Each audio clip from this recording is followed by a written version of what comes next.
And welcome to another edition of Quoth the Raven, Lewis Brightraven. I am your host, Lewis Brightraven, 28-year veteran of the comics, science fiction, fantasy, horror writing, and role-playing game professional.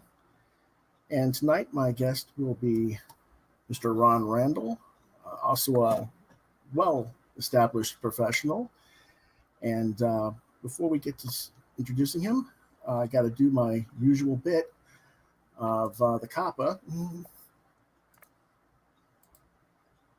our notice. In accordance with the new COPPA regulations with YouTube, this episode of Quoth the Raven is intended for ages 16 and up. While some of the content we will feature is kid-friendly, the context of the episode, as all episodes, is to address and educate older teens and adults to inform them of said content for them to research as consumers in service of their youth, i.e., in other words, parents, grandparents, aunts, knuckles, teachers, librarians, etc. There's always the possibility of adult language present on the episode as well. Rated TV 16 and up. And now, welcome our guest for this evening, Mr. Ron Randall. Hi, Lewis. Nice to see you. Ron's been around for, I guess this is your 40th year in the industry, isn't it? You know, I saw you mention that in your description. I thought, wow, and I guess it kind of is, yeah. Yeah, time flies. You don't realize that, Yep. I didn't realize, it had been that long. I mean, I think of my own, but I forget how many people, because I don't get to see everybody on the convention circuit like I used to, and when you don't see everybody, you forget, they've been around that long. So, yeah. But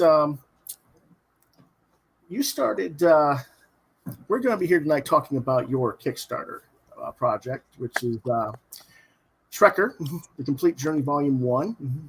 Right. And Trekker is a project near and dear to your heart. That's your creator-owned series that you started back in 86? 86, 87, yep. Okay. And we're going to focus on that. But before we get on to that, we're going to do a quick overview of Ron's career.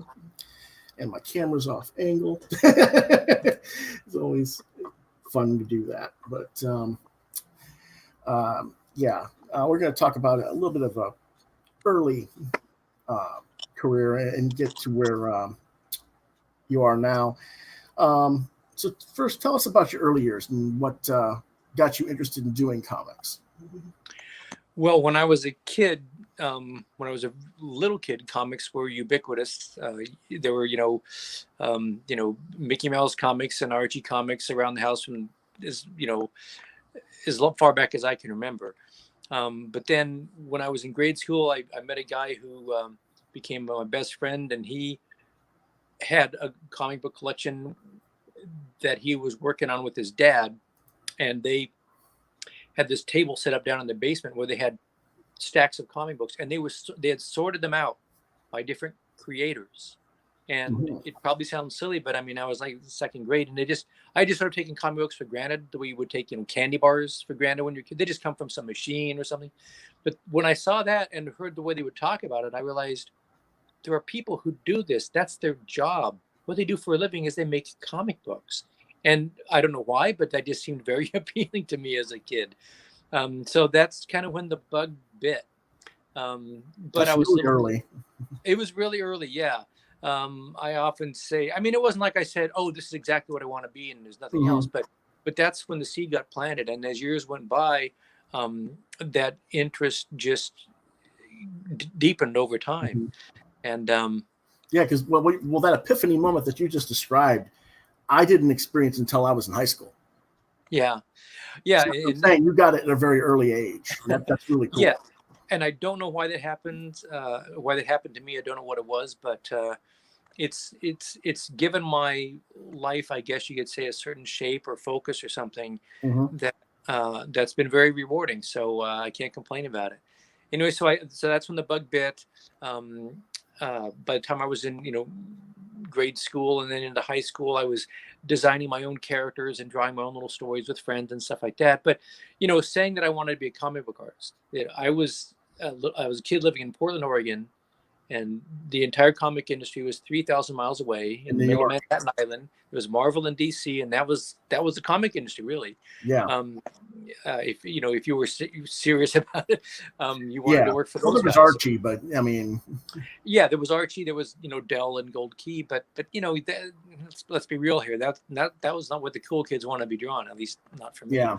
But anyway, so saying that I wanted to be a comic book artist was like saying you wanted to be an astronaut or the president of the United States. It was a pretty remote possibility, because I didn't see how I was gonna. Because I never thought, I'll live on the East Coast. No. It just seemed like a big, scary land far, far away. This is a long time ago. But, and so fast forward ahead till I was in college, I heard about the Joe Kubert School just starting up in New Jersey. I applied, had a phone interview with Joe Kubert on the telephone, who was one of my absolute heroes, comic book making heroes as a kid. I loved Sergeant Rock and the Animates, and especially the run he did of Tarzan for DC, where he was adapting the first classic Burroughs novels and then doing some other original stories. I just loved all that stuff. And to think that he had a school that I might be able to go to was pretty exciting. And the next thing I know, I'm standing in the middle of New Jersey, and I said, I guess I'm serious about this because I'm standing in the middle of New Jersey at Joe's school. So I went to the school. I was in the second graduating class, so they were sort of still figuring out how to do a school, but it was kind of informal in that regard. But all the instructors were these guys with 15, 20, 30 years of professional experience, either in comic books or newspaper strips or advertising art, professionals. And that makes a big difference. Yeah, it does. And Joe helped me out a little bit. When I started in the early 90s, I was at Central Michigan University, and I basically formed after I basically contacted Joe and said, I want to form a school at Central. And he gave us the information, and I and a few other guys basically built a program there for about 6 years. It ran. And because I couldn't afford to go from Michigan to Jersey and everybody, and we had like 18 people that wanted to do it. So it was like, okay, if you got that many, we'll give you the basics, and we'll let you guys figure it out from there. But the only difference was we didn't really have them, as we had we had to fight the teachers in a way, because comics are, and it was like, if you're going to sit there and tell me how great, the artist that copies the comic panels as pop art. I can't think of his name. Oh, yeah, Lichtenstein. Lichtenstein. Yeah. If you're going to tell me how great he is, you're going to shut up and work with us on this, And, we did some stuff like that. And that's what got me started in the underground scene, was doing all that, because I was basically editing everybody's books as well as doing my own. And running that program for 2 years before I graduated. So, but I owe Joe a debt to that. So, he's a great. Yeah, he was a great guy. Joe was a great guy. He was a great teacher. He was very. The thing about it is, so when I went to this school, it was a 2-year program, and then when I graduated, myself and a handful of the other graduates in that class, the ones that seemed like we were the most focused on getting into comic books and maybe the most serious or whatever, Joe sort of handpicked us, and he gave each of us these short, like 2, 3, 4-page stories, because he was editing the Sergeant Rock book at the time. Right. So he gave us these scripts that were written by professional comic book writers for us to draw, that would then be printed and appear in the back of the Sergeant Rock book. An invaluable experience. And and that was my real education, was that for about the first year or year and a half out of the school, I would be working on these little short stories, and I would take the script home. I would work on the thumbnails, and then I'd call Joe up and say, "Hey, Joe, I'm ready to show you my thumbnails." And then he'd say, "Great, come on over after dinner or whatever." And then I'd drive in my car and I'd go to Joe Kubert's house. Mm-hmm. and climb the stairs into Joe Kubert's studio and Mm-hmm. sit at his desk, Joe Kubert's drawing board, sitting elbow to elbow with Joe. And he would look at my thumbnails, and he would say, well, that's not bad, but how about this? And he would just take out a pencil on scratch paper, just scribble 2 or 3 or 4 different other layouts, different other compositions I could use for this panel, that panel, and explain his thinking. And of course, they were all a million times better than mine because he's Joe Kubert, right? And the thing is, that could have it's been, not to say he's Joe Kubert. I mean, he was Joe Kubert even then, but I mean, yeah. He had what, 20 years experience by then? Oh yeah, 20, 30 years experience by then. Yeah. And that, the thing when is, you have that kind of experience, it's second nature to you. Yeah. We're sitting here trying to think about, don't remake the wheel, but we're thinking, how do you make a wheel? yeah. And the thing is, it could have been very intimidating because by the time I was sitting there with Joe, like I said, he was a legend. You just tick off all the things that he'd done in comics, and but it wasn't intimidating because of who Joe was. He was just so passionate about storytelling. That's the thing that I've come to look back on over the years and realize that's the thing that I really got from Joe. Some things about drawing and that sort of stuff, yeah, but above everything else, it's how do you make this story compelling to a reader so it's clear what's going on, and what Joe's storytelling does is it grabs you by the lapels and it pulls you into the book and it doesn't let you go until you get to the last panel of the last page. And it's just a passion and a knack he had for that, and that's what he conveyed to me. And I think I don't want to speak for them all, but I think most of my classmates too, just that idea. A lot of classes would probably agree. Yeah, you want to be able to draw well, but it doesn't matter unless that drawing is being put in service of the story you're trying to tell. And that's the job that to me never gets old. Even when I was a little kid, I wasn't content just to sit there and design characters or draw cool faces or cars or weapons or whatever. I was drawing stories.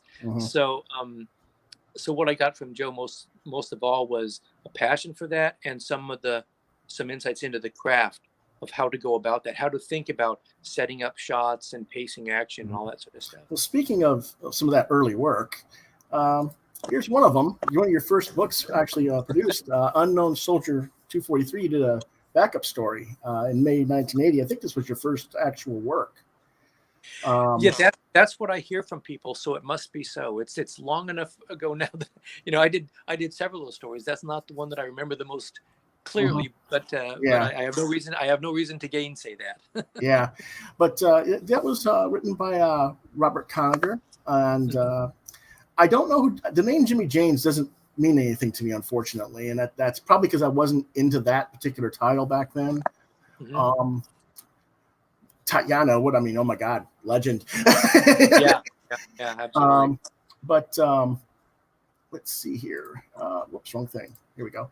We're going to actually show some of that work from that actual story that you did there. Oh, there you go. Yeah. And do you remember this assignment? I mean, well, looking at it now, I do. I remember getting a chance to draw that big octopus, and all I was trying to do was channel people like Hal Foster, trying to get textures and patterns and that sort of stuff down there. Everybody knew Prince Valiant, but Joe was a huge Foster fan, and he had pieces of his art at the school and stuff. And one of the upperclassmen, the guy the year ahead of me, was Tom Yates, and Tom was a passionate student of Hal Foster stuff. And I'd hang out with Tom, and sometimes I'd be assisting him on jobs, and he pointed out a lot of things about Foster's use of the way he would do patterns and brush strokes and that sort of stuff. And so I was pulling from a lot of those things on these stories in my own very crude way. But that's what I was going for sure. Okay. But wrong one. Here we go. Too many buttons to push. But that was my first look at that actual project, because that was 80, and that was when I was 8, and I was starting to. My mother was she worked at a toy store. She was also the buyer rep for the entire chain. So she got all the orders for all the comics. Nice. And she would go through and what would approve and what she didn't approve, obviously, type thing. Like do, right? Yeah. And I thought that was fine because I wasn't thinking anything of it because I'm like, hey, I get free comics, whatever. She brings them home. Okay, I don't even have to look at it. So I never really got into, it's like I got Star Wars because I was into Star Wars. I got it, certain titles, basically. A lot of them were toy oriented because, they had the Mego dolls. I got the Mego doll comics, so to speak, But it was interesting, though, because every once in a while I come across something like Unknown Soldier. I'm like, I don't know this one. Yeah. And I think because my mom was my father's military, I think she just, no, you're not reading the war comics because don't want you, he went through 2 tours of Vietnam before I was born.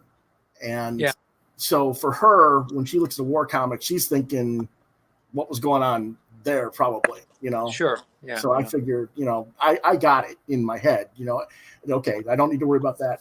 I discovered it more later on as a college student to get an appreciation for that stuff as a result. But, it's interesting though, to look at it and go, okay, I was that old. And when that came out, and that's, wow, I would like to have seen that. How would my younger self have reacted to that stuff? But, right. You kind of wonder, okay, I'm going to close that down here just so I don't get distracted. Somebody texting me on Facebook doesn't need to text me. Let's see what else we got here. Another book that you did. Well, you mentioned Tom Yates. Who else was in your classes at that time? Well, my classmates were John Toddleman was in my class, Tom Mandrake, Jan Duursema, Kimby Mulder. Oh wow, the classic lineup basically. And Carl Kiesel was in my class too. And then the year above me, the first year of the Cupid School had Steve Bissett and Rick Veitch and Tom Yates were all in that class. Okay, wow, yeah. Like I said, all the classic guys that it's like the lineup. Yeah, I mean, I really hit the jackpot. Not only did I have people like Joe Kubert and Dick Giordano as instructors and Heisman and a lot of others, but the people that I was in the school with, I often say that I learned as much from my peers as I did from the teachers. Had more knowledge, but my peers and I were in the same boat, and we would get together and hang out all the time and look at each other's work and bounce ideas off each other. But be influenced by each other. Totally, and it's like living in a studio environment. You're always you see something, you're like, hey, how'd you do that? Yeah. So I learned a lot from the people I was in the school with, for sure. Yeah. So well, that's interesting because when I look at your art, and I'm going to always ask who are your influences, artistically, but I see Dave Stevens and I see Steve Ditko and I see I'm trying to think of the other guy's name. Hal Foster was another one I saw in your work, actually. Is that some of the people that you would consider among your influences, or? Yeah, I would definitely rank Dave Stevens largely because Stevens' influences in mine. I didn't study Dave's stuff as assiduously, but the people that he looked at were Wally Wood and Frank Frazetta, and those are the people that I looked at. And one of my huge influences, Al Williamson. Then going back to Alex Raymond. But as far as Ditko, again, not a guy that I looked at and really tried to be anything like, but nor did I try to be like Kirby. When I say influence, it's not so much looking necessarily like a person. It's kind of like the storytelling sensibilities. That's what I was going to say. Is the comics that I read as a kid coming up. Like I said, I went to Joe's school and I learned a lot from him. But also I read a lot of Kirby comics and Ditko comics and John Buscema and people like that. And the vocabulary, the sense of the anatomy of a comic book page that I was exposed to and sort of, I guess, internalized at a pretty early age, that leaves a stamp on you. It's a sort of a classic, sort of down the middle of the lane storytelling where, the nuts and bolts are there, establishing shots, medium shots, long shots, how to pace pages and frame things, all that sort of stuff. And sure, I mean, Ditko was one of the guys who was just rock solid with all that sort of stuff. So when it comes down to the fundamentals, those guys that sort of were inventing the modern comic book, at least what was modern back then, right? those guys are all influences, and it's all baked into the work that I do because it's stuff that I was seeing when I was 10, 12, 13, 14 years old. So well, I guess what I'm saying is, I mean, your stuff stands out. It's yours. I don't see anybody else doing it your way, so to speak. Yeah, and that's really interesting because I never set out to say I'm going to create my style. It just came out organically, like it should. Yeah, I mean, because I was definitely, I said for a few years I was just trying to be Al Williamson. But I knew I would never be Al Williamson because I'd spent time looking at people like Steve Ditko and Jack Kirby, who Al, doesn't have any of their stuff in his work. And then there's Joe Kubert, and who has a completely different sensibility than Al's does, as far as I'm concerned.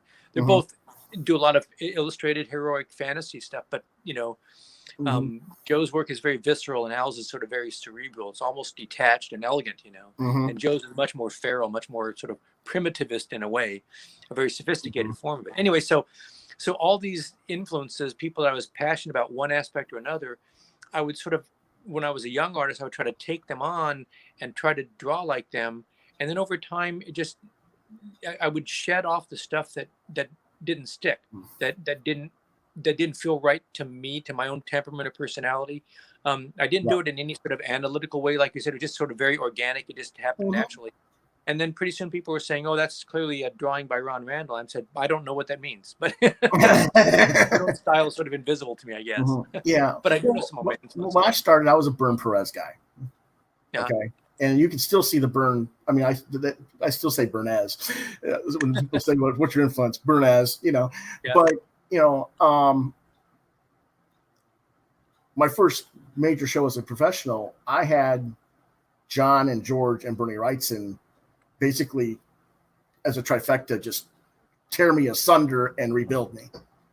and you want to talk about an eye-opening experience. Yeah, that would do it. But yet at the same time, everybody talks about how John's a jerk and everything, but he wasn't to me.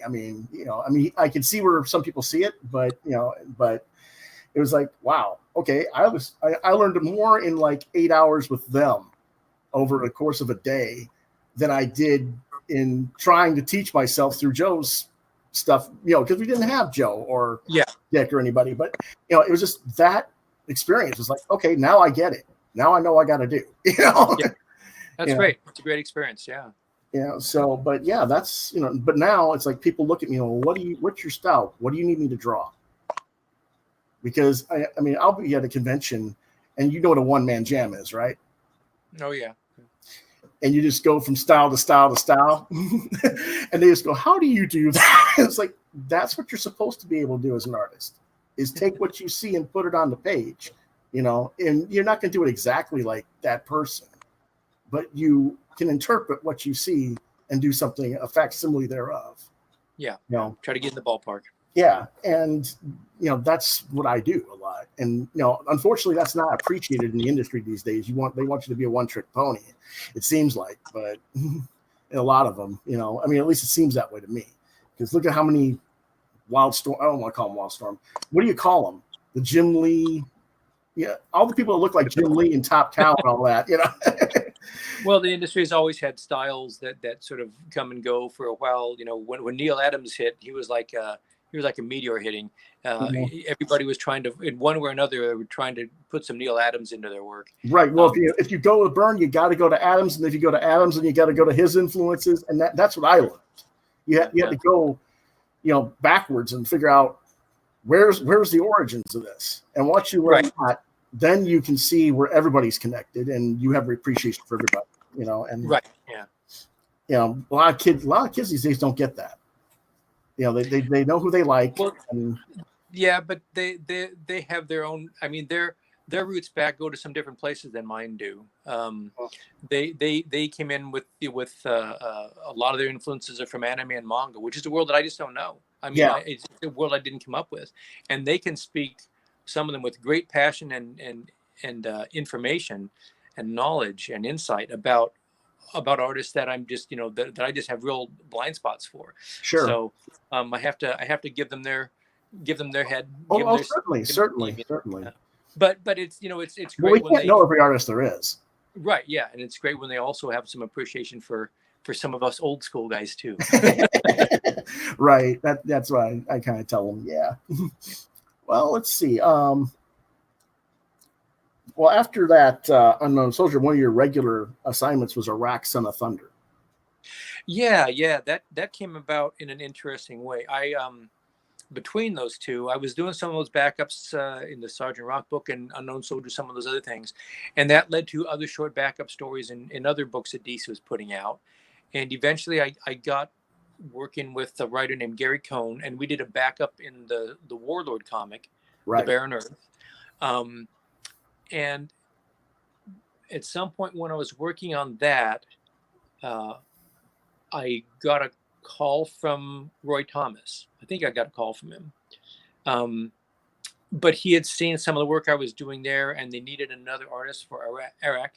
And he just thought that he saw some of the cities and the world building, the designing that I'd done in the Barren Earth.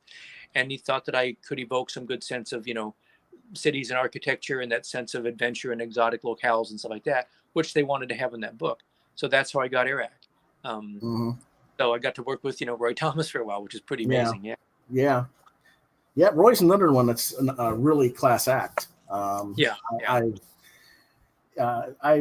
met him because he usually comes in this area, South Carolina. He's around this area. He lives, I don't know how, he lives somewhere around here, but but I can, speaking again of how younger people don't really appreciate the old school, he was a guest when he had the new Conan from Dark Horse a few years back. And he was sitting there at the table right next to the new books with a 6-foot tall standee of Conan being completely ignored. And I'm just like, oh my God, this is Roy freaking Thomas. I had an hour and a half conversation, just the two of us chit-chatting away. And I worked with Roy on West Coast Avengers, actually. I was assistant to one of the anchors. That's one of my first Marvel gigs was on Avengers West Coast. And it was funny because we were just sitting there talking about that, and we were talking about the infamous Kree Skrull War when Neil left in the middle of the storyline because of the gift they had and everything. And finally, everybody just turned their head and realized, oh my God, it's Roy Thomas. And we were just sitting there, where did you come from? You just no, we didn't just materialize out in there. He's been here right along, buy some books, I'll step back, but it was like weird because then they realized who I was. And I had a show there at that store, an appearance. And it was funny because they would buy my stuff. And then the next week I would be there just to pick up my books and they wouldn't recognize me. It's like, really? Well, I'm always surprised when anybody recognizes me. So, well, what's amusing when the person is buying prints that they didn't buy from you at the day that you were there as a guest, and they're buying the prints at the stores for sale, and you're standing behind them and going, "This guy should be doing X-Men. This guy should be doing Superman," and the store clerk is just looking at him with he's standing right behind you. It's funny, Yeah. But I don't know. But speaking of, let's see, that was 82 or 83 when you were working on Iraq. Yeah, somewhere in that area.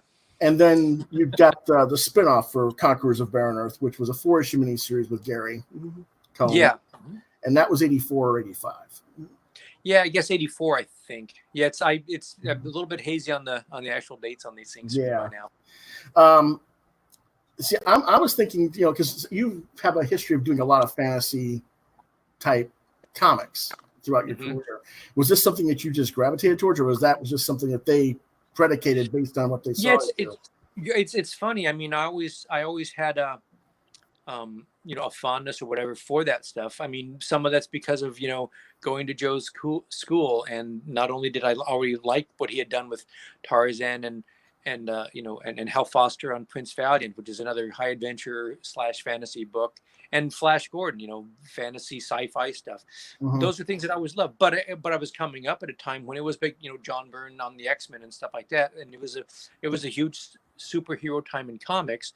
So I assumed, well, I'll probably wind up spending most of my time drawing superheroes. But I look back on my career, and as you say, I did a lot of stuff that wasn't superheroes. So it wasn't me going about and imposing my will on the jobs that were offered to me. I just took the jobs that were offered to me, and they happened to, for whatever reasons, be more of those Gravitate sort of towards things. that genre. That's cool. That's I mean, cool.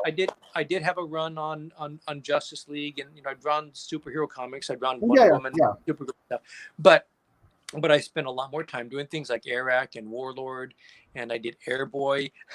Yep. and Oh, believe me, I got a whole list of stuff here. In fact, Baron Earth, and of course, so yeah. Yeah, why don't we go ahead and show that a little bit here? Hold on, if I can find it here. Yeah, here we go. You did Iraq and Conqueror of Baron Earth. Right. Some of your earlier work was also at House of Mystery and the horror stuff for DC. Yeah. You were on Dragonlance. Right. Another one that's obviously the Dungeons and Dragons, high fantasy sort of stuff there for sure. Yeah. Yep. Just trying my best to channel Wally Wood and Hal Foster. That's what I was trying to do on Dragonlance. Yeah. Yep. Of course, you did have a run on Justice League Europe and Justice League International with Gerard Jones, which we're not going to talk too much about that, and I think you know why. Yeah.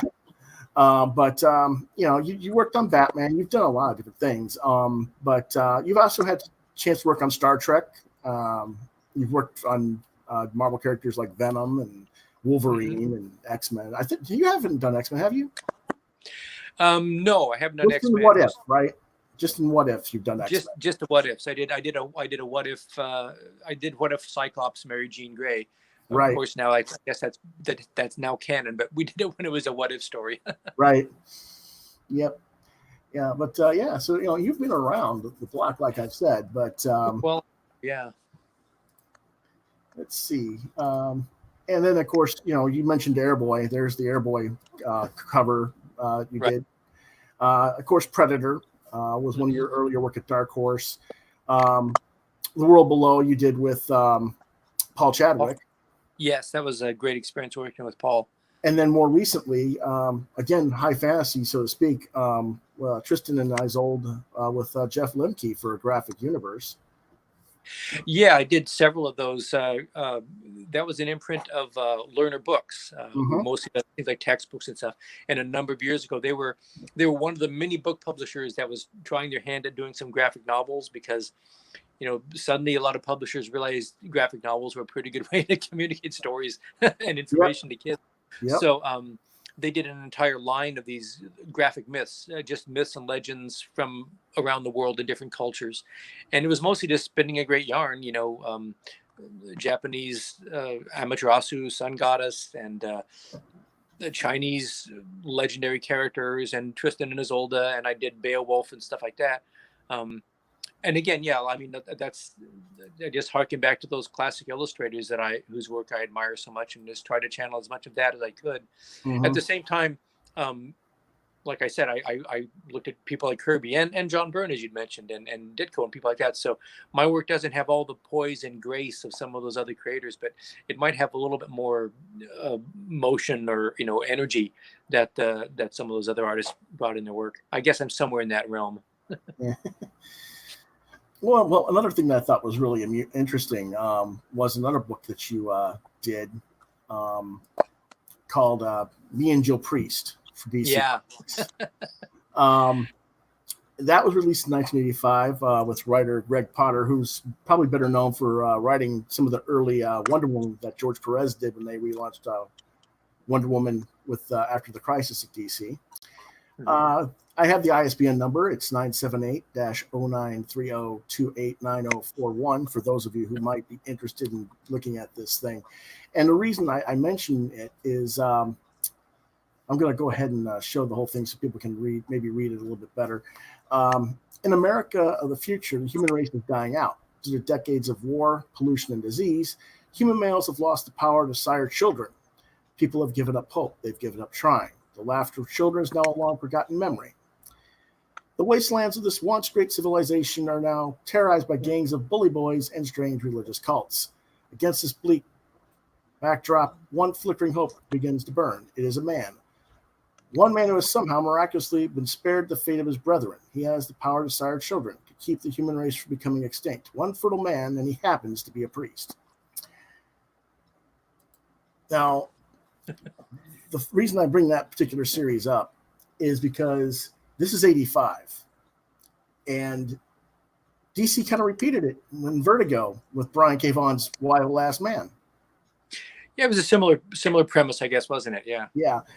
And I was like, that's interesting to me that we kind of, I've seen a lot of stuff over the years that, it's like, oh, they're recycling somebody else's work, in a way, and you just realize, oh, okay, is that something that just happens organically or not? But tell us about that experience working with Greg on that particular series, because I thought that was really yeah, cool. that came about. I mean, that came about at a time when DC.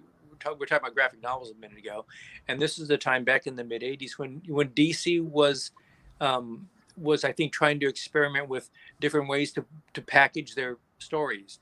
And so this was a line of trade paperbacks or graphic novels that was they were just trying different things. They were trying different genres and different types of stories and different formats as well. And I give a lot of credit to the diversity that DC had as far as the sort of genres and stories that were going on back then to Dick Giordano, because at that time he was the executive editor or managing editor, whatever his title was. But he was basically the guy who was calling a lot of the shots there, deciding what books would get published and what wouldn't.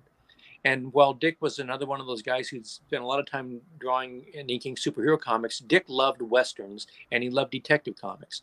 So when he was running the show up there, he was trying to encourage as many other genre sort of comics as possible, along with Batman and Superman and Wonder Woman stories. So something like Joe Priest was in the graphic novel line, and it was it's a sci-fi adventure story, and it's got that premise, but it's not unique there. I mean, there was the Omega Man movie, The Last Man Standing, the science fiction, the world is wasted and there's only one man, either one man left alive or one fertile man. That's not new. Yeah. Greg's spin was making him a priest, which I guess was a bit sort of titillating or something at the time, sort of scandalous, maybe. But it was a nice little hook. It's a good soundbite. It can cause people to pay attention to it. Yep. Greg was great. The artwork from that book. Yeah, that was I colored it too. So you did all of it. Yeah, and the process was the art was done. The line art was done, then it was shot and put onto these clear acetates, the line art, and then underneath that was the blue plate boards, and I would take markers and Dr. Martin dyes and stuff and did all the coloring that way. So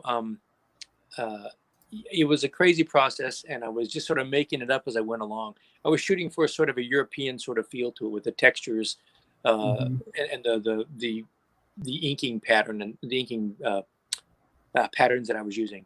Okay. Yeah, because I was going to ask who colored it. I didn't know because I haven't actually have the copy of it anymore. But I do remember reading it as a teenager in college. It was like, it's weird because when I lived as a young teen, there wasn't a comic shop for 50 or 60 miles. So I didn't get to go to comic shops very often. So you got a scattershot impression of what was going on, huh? Yeah. And then when I got into college in 89, it was like, I'm going to live here now. I'm going to read everything. Yeah, it's like, you know how that gets. I imagine. I mean, it's like, kid in the candy store. I was just like, wow, because like I said, my mother ran the toy store, but she was also very, yes, comics are cool, but you need to read the other stuff too, you need to read literature, and I always read books anyway, but it was just, she didn't want me to really be in comics. She wanted me to go be into journalism, which I was a journalism and English guy. I was going to be a writer. And the only reason I got into art was because I wanted to do comics and I didn't have anybody to do the drawing.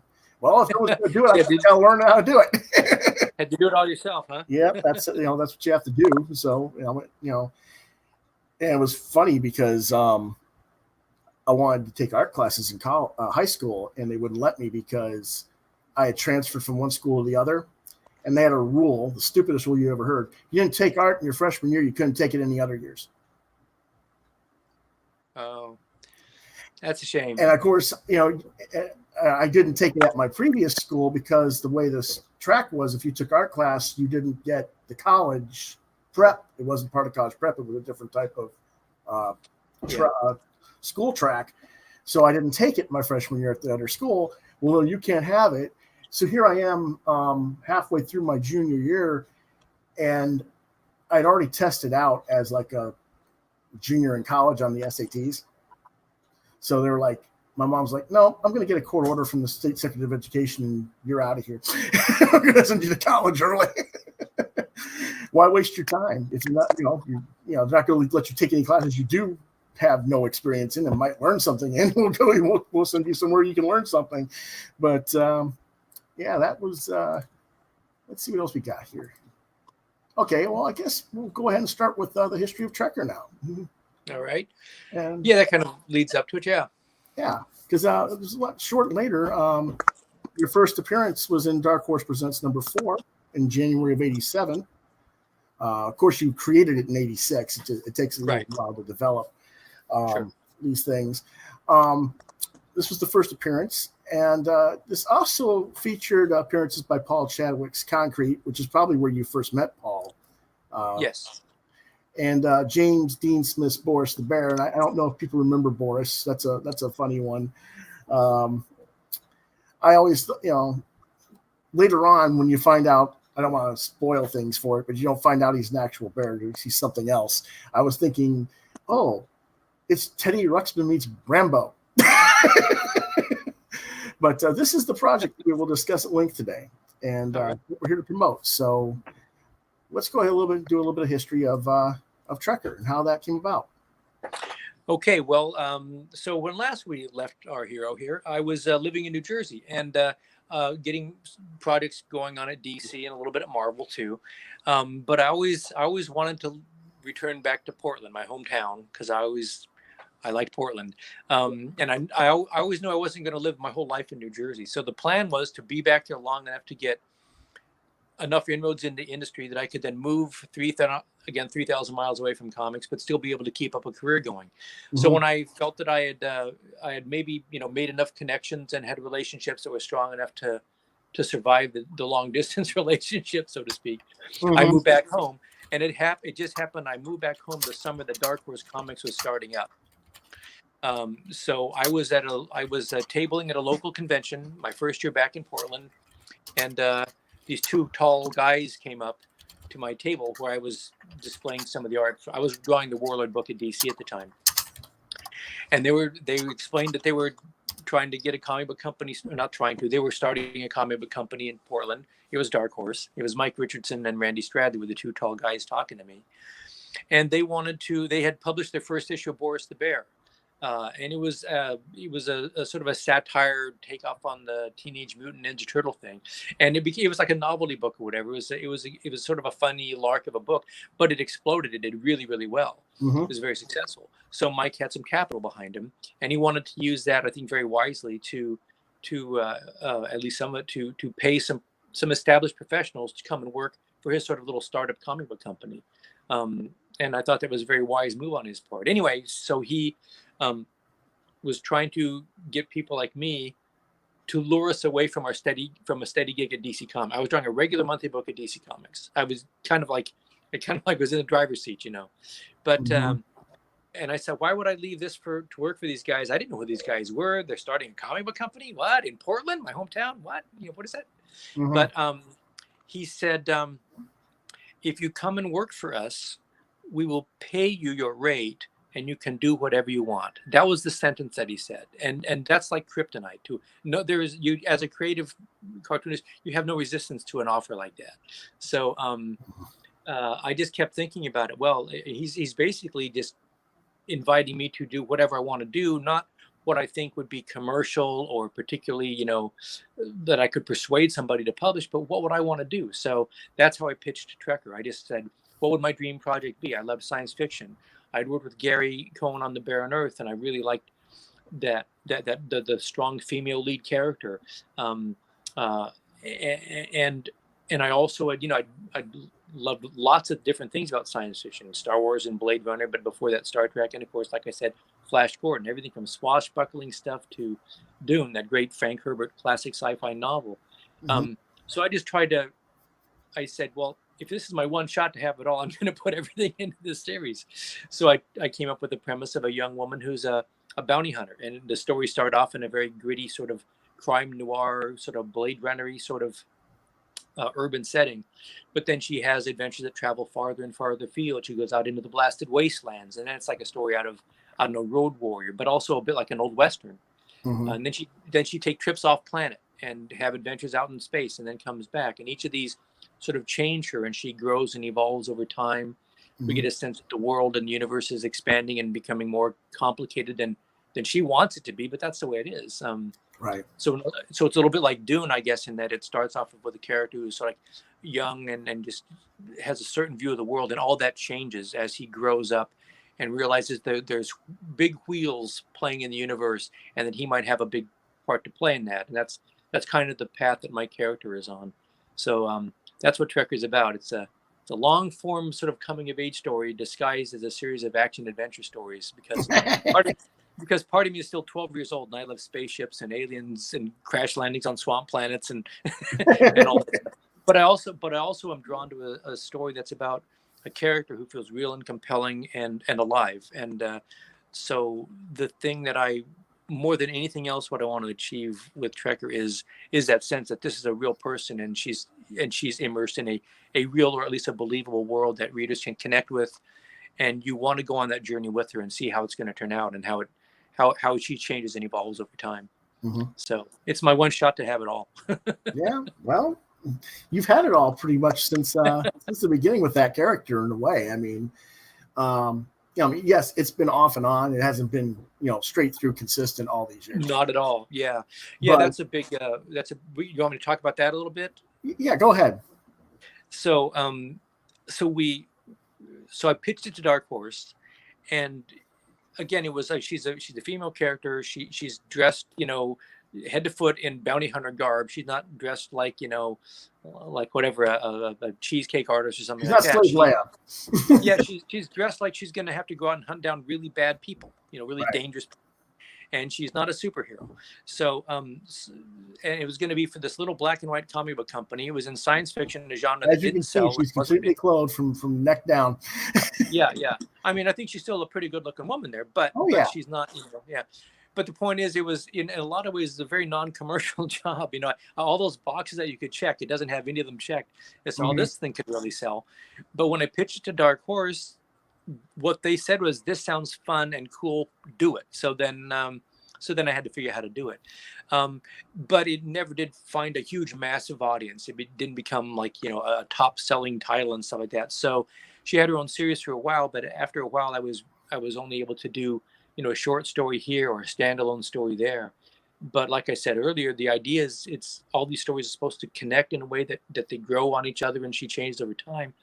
So it's a very frustrating way to try to tell a story like that. Plus, a reader might not know when an appearance came out if it's not a regular, predictable pattern. Right. So eventually, I after doing it in sort of fits and starts for a number of years, I just put the whole thing on hold for about a dozen years. I had the next story all written and ready to go. It was sitting in my drawer, but I said I'm gonna have to wait until I can get back to telling this story in a more sustained, regular, ongoing way, because that's what this serves the series well. It's that way the readers can find it, all that sort of stuff. So it took a long time to get around to that. It wasn't until there was an internet and I realized I can make a webcomic. So I brought it back that way with the old stories, and then continued to tell new stories. So that's where we're at now. So in a way, I've been doing it since the mid 80s, but there were these big gaps. So I've still got a lot of story to tell before I get to the end of the journey. Yeah. Well, it's interesting. I mean, like I said, you were at Dark Horse for 10 years, and then you did the one shot with Image, and I don't know how that evolved. I hate when people like Rich Johnston over at Bleeding Cool say a creator defects from one company to another with their creator own. That's nonsense. It's not a defection.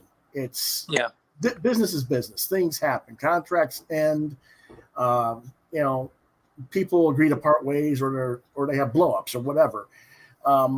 I know you've always had a good relationship with Dark Horse, so I don't think it was a blow up situation. No, not at all. It was I hadn't done any Trekker at Dark Horse or anywhere else for quite a while, and then I was in a studio here in Portland with somebody Aaron Lepresti, and Carl Kiesel was in the studio, and a few other people.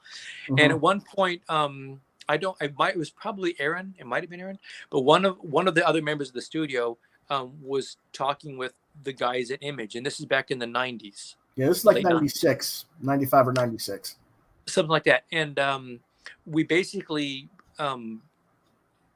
came up with this plan to create a little sort of imprint under the Image banner that we called Odyssey Comics. And the idea was that a lot of the artists from our studio would do our own self-created comics. And it would come out through this Image line, which is, I think, a pretty cool sounding idea, but it just never really took off. Trekker was my character. I had one issue ready to go, so I did that. Dark Horse wasn't in a position to be publishing it at the time, and so Aaron did an issue or two of his. Matthew Clark did one. But we did a couple of 3 issues. I only did the one of Trekker, and it just kind of it was hard to keep all the pieces together, so it didn't really amount to much, unfortunately. Yeah. So, but that's how I wound up doing one issue through Image, and that was one of the real that was a decisive moment, because I did that issue, and then I'd go to conventions, and people would come out to my table and say what they would always say at conventions is, "When are you going to do more Trekker?" And I'll say, "One just came out 2 months ago," and they hadn't heard about it. And that was, again, it was very frustrating. So that was kind of when I finally made the decision that I just need to put the project on hold. It doesn't do my series any service whatsoever if I do these books and people can't find them. So, right.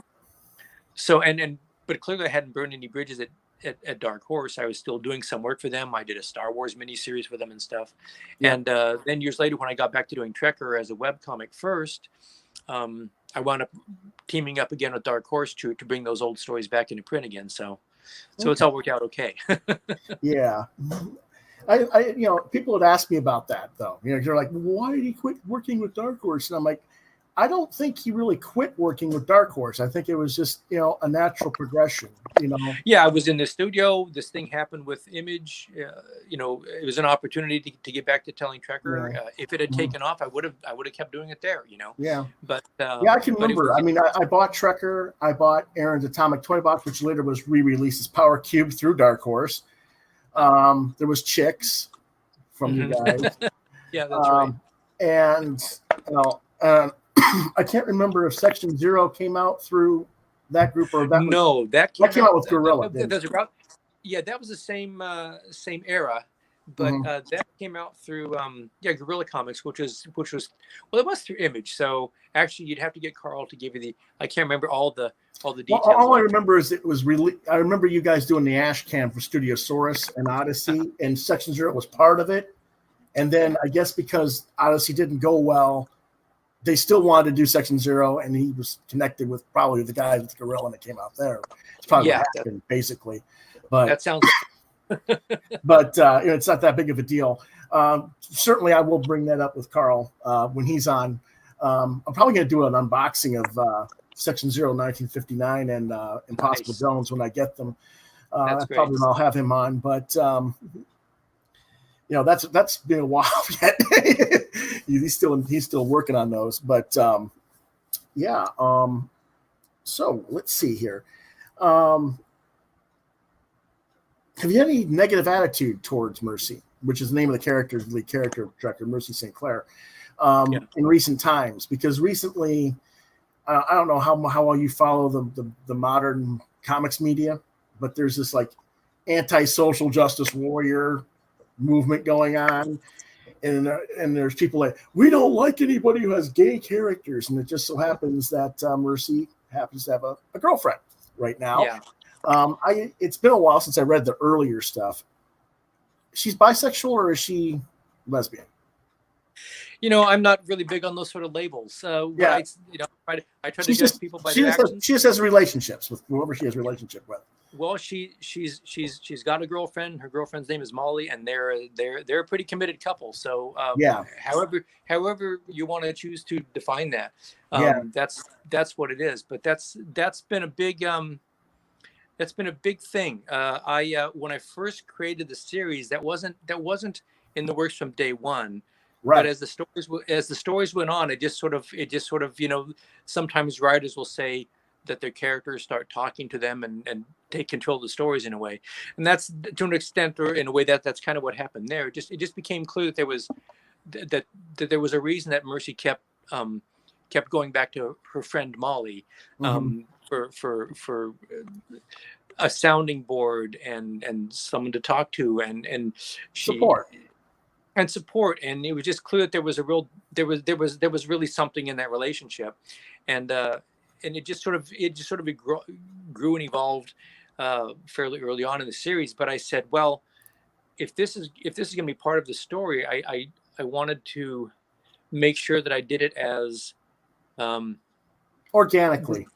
as organically as possible, so it didn't feel like it was forced, or I didn't want it to be exploitative or anything like that. So I did Exactly. what I could to try to plant the seeds and set it up over a long period of time. And then when Mercy finally has this realization that she's in love with Molly, um, and I made that big sort of whatever the big moment, that big reveal moment. Mm-hmm. And I said, I have no idea how people are going to react to this. And I am incredibly gratified to say that the only responses I heard were either, finally, or at last, or something like that, or it's about Awesome. time, Mercy. And I was incredibly gratified because I felt, well, when I first created the series, I was sort of taking a gamble, I felt, because I was trying to create a realistic, believable female character. And I thought, well, if I don't do it right, people will be women, or whoever will be able to sort of, criticize me with some justification.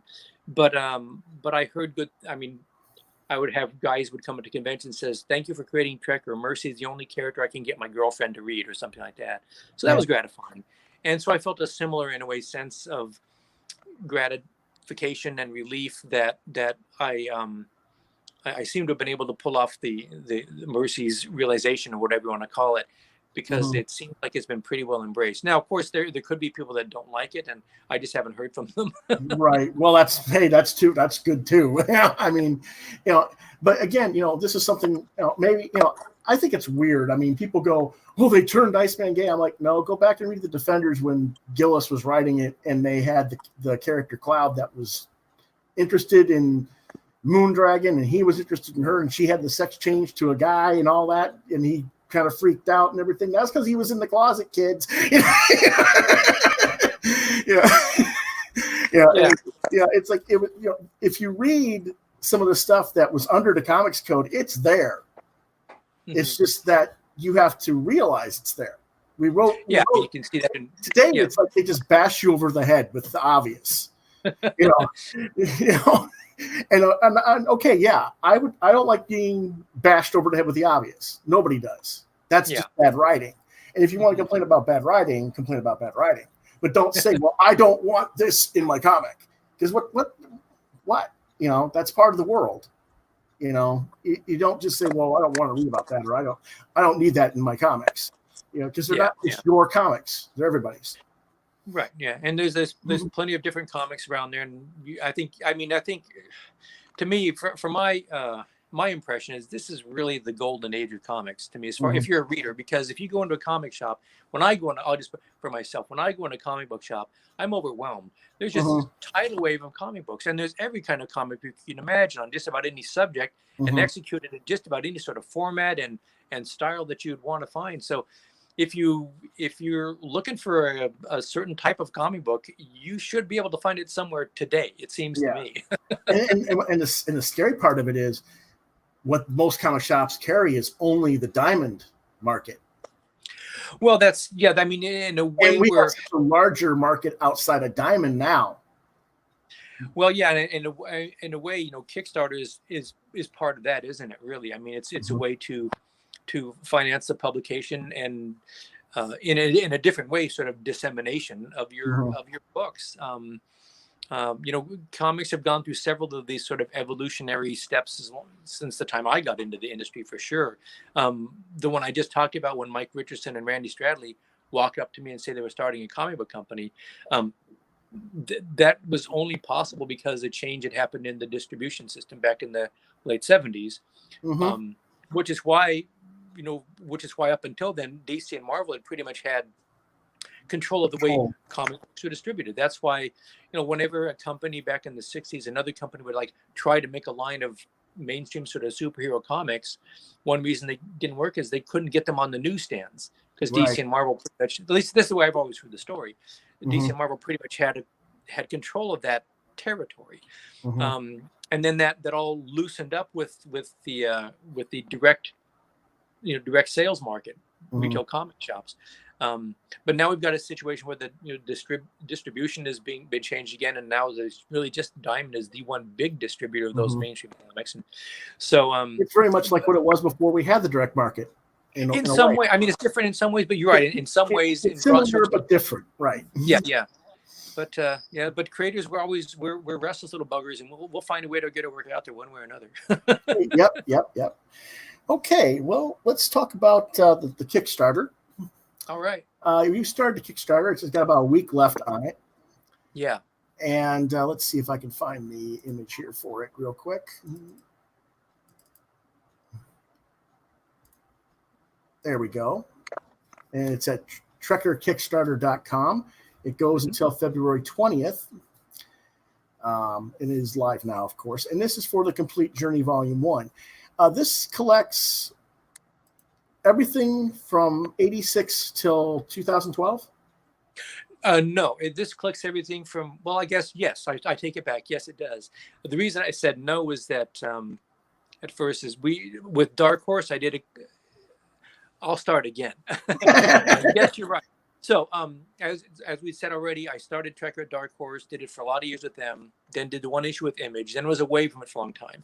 When I got back to doing it, I hooked up again with Dark Horse to publish Trekker again. And the first thing that we published was the Trekker Omnibus. Which is right here. There you go. And that collected all the stories from 1986 or whatever up until 1999, the last issue that I did, which is the one that came out originally through Image. But since I own the copyright on Trekker, I can, so we put that volume. I was very happy to get those stories back into print. Since her early run was in black and white, many of those stories are in black and white. We did color that one, the very first appearance. We put that one out in color. Some of the later stories are in color, but it was kind of a mixed bag, some color, some black and white. And also with that sort of digest size that the Image, that the Dark Horse omnibuses are. It's a great package, and I was very pleased with it, but it's also a little bit small, So we did that book. Then I did 2 trade paperbacks of brand new stories to continue Mercy's journey beyond the stuff in the omnibus. And so those 2 trade paperbacks and the omnibus, that's what is in the Complete Journey Volume 1, the new Kickstarter. In other words, all the stuff that I did through Dark Horse, because all of those books are out of print. If you want to get the omnibus or either the 2 trade paperbacks that I did through Dark Horse, you may be able to find them on the shelves at some comic book shop. Or through Amazon, maybe. Yeah, or you could go on Amazon and get them that way and pay, $75 for a $20 book or whatever. But if you, but you can't. I can't get more copies from DC. They're from Dark Horse. I mean, their warehouses are empty. I know because I've emptied them. I would say. I would every once in a while I'd run out of my own personal stock, and I'd get some more from Dark Horse to take to conventions or whatever. And I've gone through that all, and I can't get any more. They're out. So and it kills me that a new reader can't find those stories in a readily available, convenient package, and also a little bit that they're inconsistent in size and presentation. The omnibus has, like I said, the stories are at that smaller dimensions, and a lot of them are in black and white. So the Complete Journey Volume 1, it's a hardcover book. It's oversized. It's going to be a big prestigious format book, and I've colored all the stories. I spent the last few months coloring over 200 pages of Trekker stories from the 1980s that had never been done in color before. All because there's a lot of work I've done, and it's all because I really want this format to be sort of definitive. I want all the stories to have the same presentation, so you can just read through the book and you go seamlessly from one story to the next. Because that's the way the series is meant to be experienced. So so very, very excited to have this Kickstarter running along. And this is the actual page for the Kickstarter. Yeah. Oh, and look at it just now. They're just clicking up there. Oh, we're $90 away from hitting a 45K. 45K. Yeah, which will be a stretch goal. Awesome. And so the stretch goal for this one, we've already hit 3 stretch goals already for it, which is great. But this one will add a ribbon bookmark to the book. It's going to be like 470 pages. So you're going to want to know your place in the book because you're probably not going to read them all in one sitting. So the idea is a classy, ribbon bookmark will be a good extra addition. So looks like another backer or two, and we should be there. Do you want me to play the actual video for the thing for the show? Oh, sure. Okay. Yeah.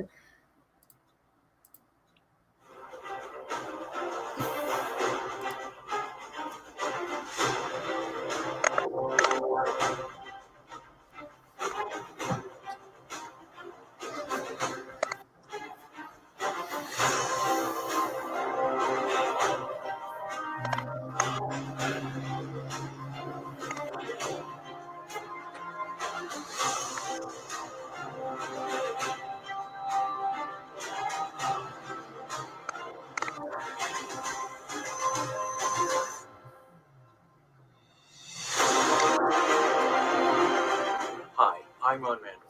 Thanks for checking out this latest Kickstarter for my science fiction series, Trekker, featuring bounty hunter Mercy St. Clair. Depending on how you count it, this is either the 4th or the first Trekker Kickstarter. The 4th because I've already done 3 very successful Kickstarters to bring 3 all-new, full-length Trekker graphic novels into print. I'm very proud to say that each of these campaigns funded quickly and were fulfilled right on schedule. But in another way, this is the first campaign, because this time I'm trying something completely different. You see, before those new self-published Trekker books, I had already done a lot of Trekker stories using Dark Horse Comics as my publishing partner. A whole lot of stories. But now, all those earlier tales, every one of Mercy's original cycle of stories are out of print. This Kickstarter is going to change all that. This Kickstarter is going to gather every page of those stories from Mercy's very first appearance up to the last page that was originally published through Dark Horse into a definitive, full-color hardcover, Trekker, The Complete Journey, Volume 1. Many of these stories have never appeared in color before. In fact, I've just finished adding new color to over 200 pages of black and white stories, especially for this oversized deluxe volume. If you're looking for the ultimate collection of the greatest adventures the 23rd century has to offer, here's where you take the first step. Here's where you start the journey.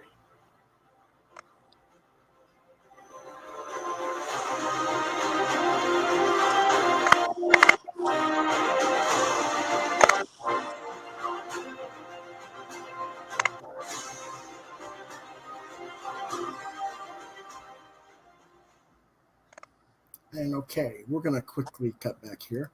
All right. It says oversized edition, and it's kind of like this one that from Dark Horse, and this is the Predator omnibus, and this is actually about the same size. Around this is actually yours might actually be a little bit thicker. I think this is about only 350 pages, so yours is actually going to be a little bit thicker than this one. It might be a little bit thicker, yeah. But the reason I have this one out is because this is another thing that Ron actually did some work on. But Yeah. But this is going to be the basic format. It's going to be good hardbound cover. It's going to be solid, yep. Yeah, it's going to be really solid, nice and thick. And like you say, it's going to be collecting almost 25 years of stories. Yeah, that's right. That's what it's going to be. And it's not even so much the page count. It's like almost following the person's entire life, 25 years of their life.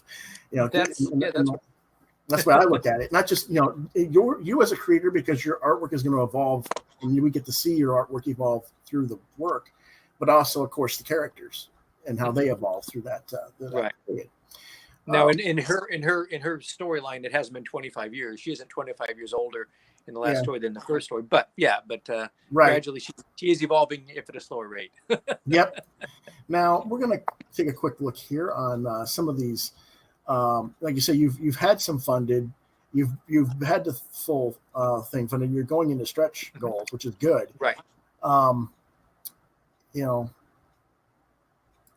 Now I selected 95 or more because I got the hardcover, plus I got all the back those other trade paperbacks that you self-published. Great. Post Dark Horse. Part of the reason was I'd always meant to get them, but I've always got something going on. Sure.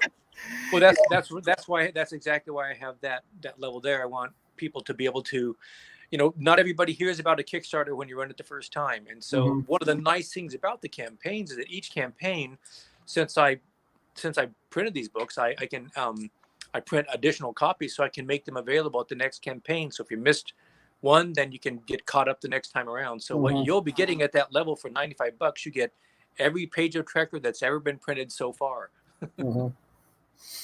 Yeah. And, that's awesome. And,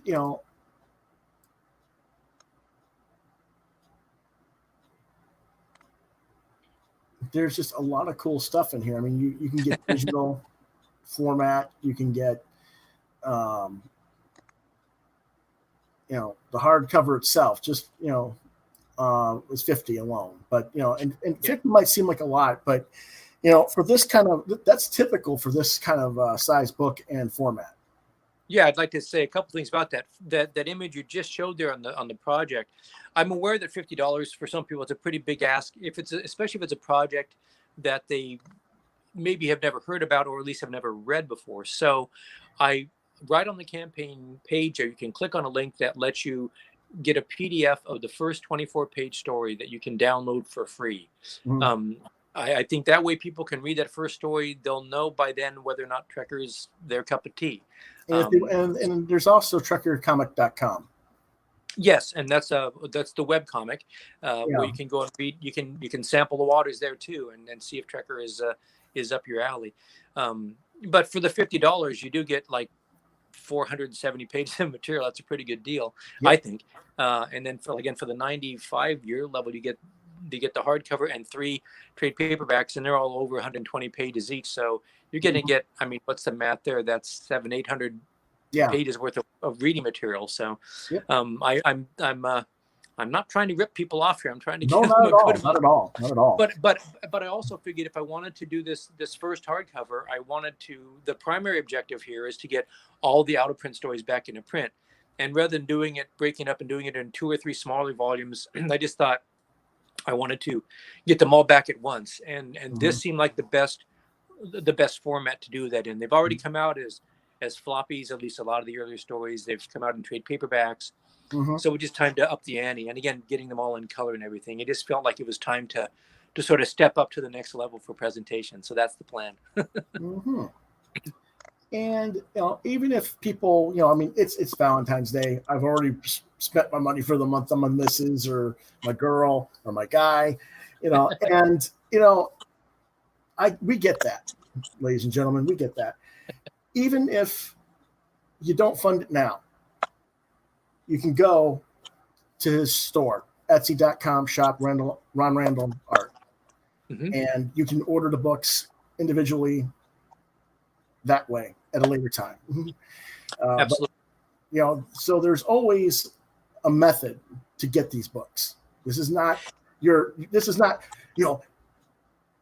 you don't get it now, you'll never get it. That's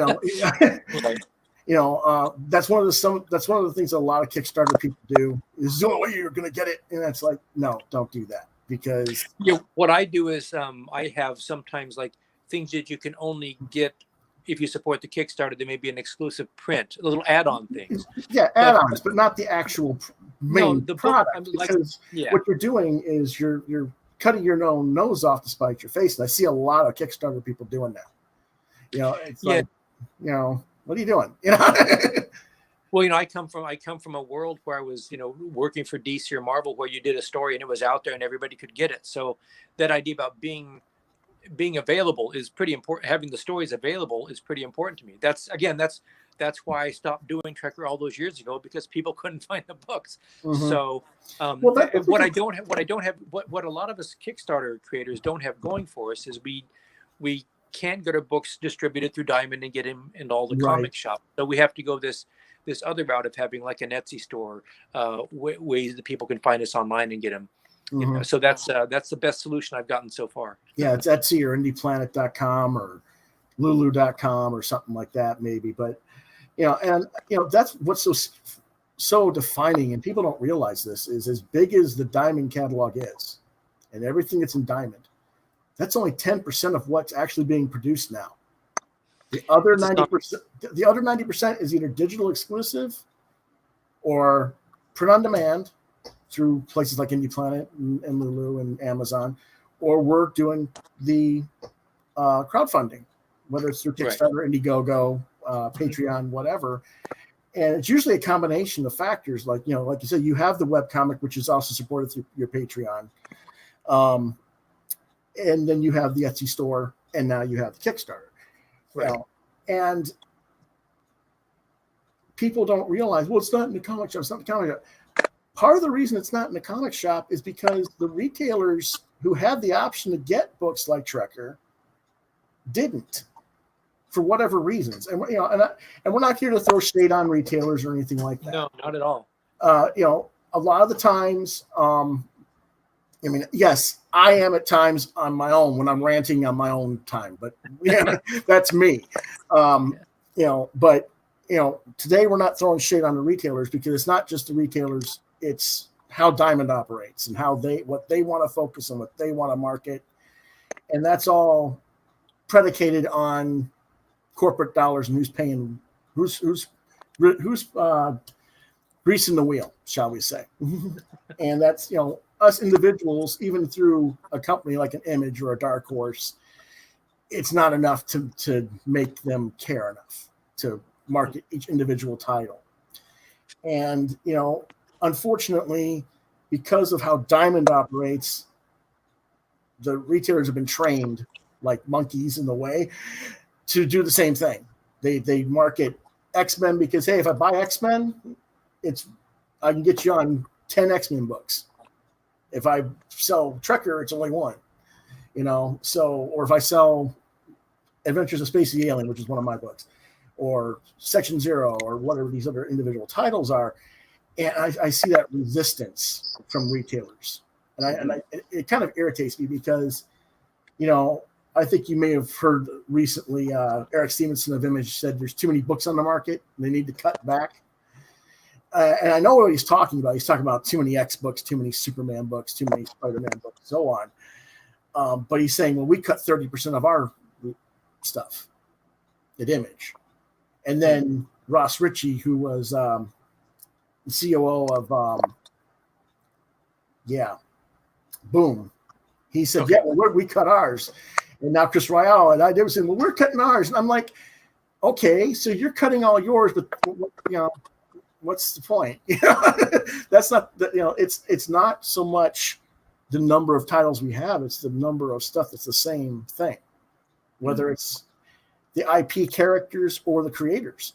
I mean, when you have some writers putting out 15 or 20 titles a month, I don't care how popular you are, audiences are going to get tired of seeing you.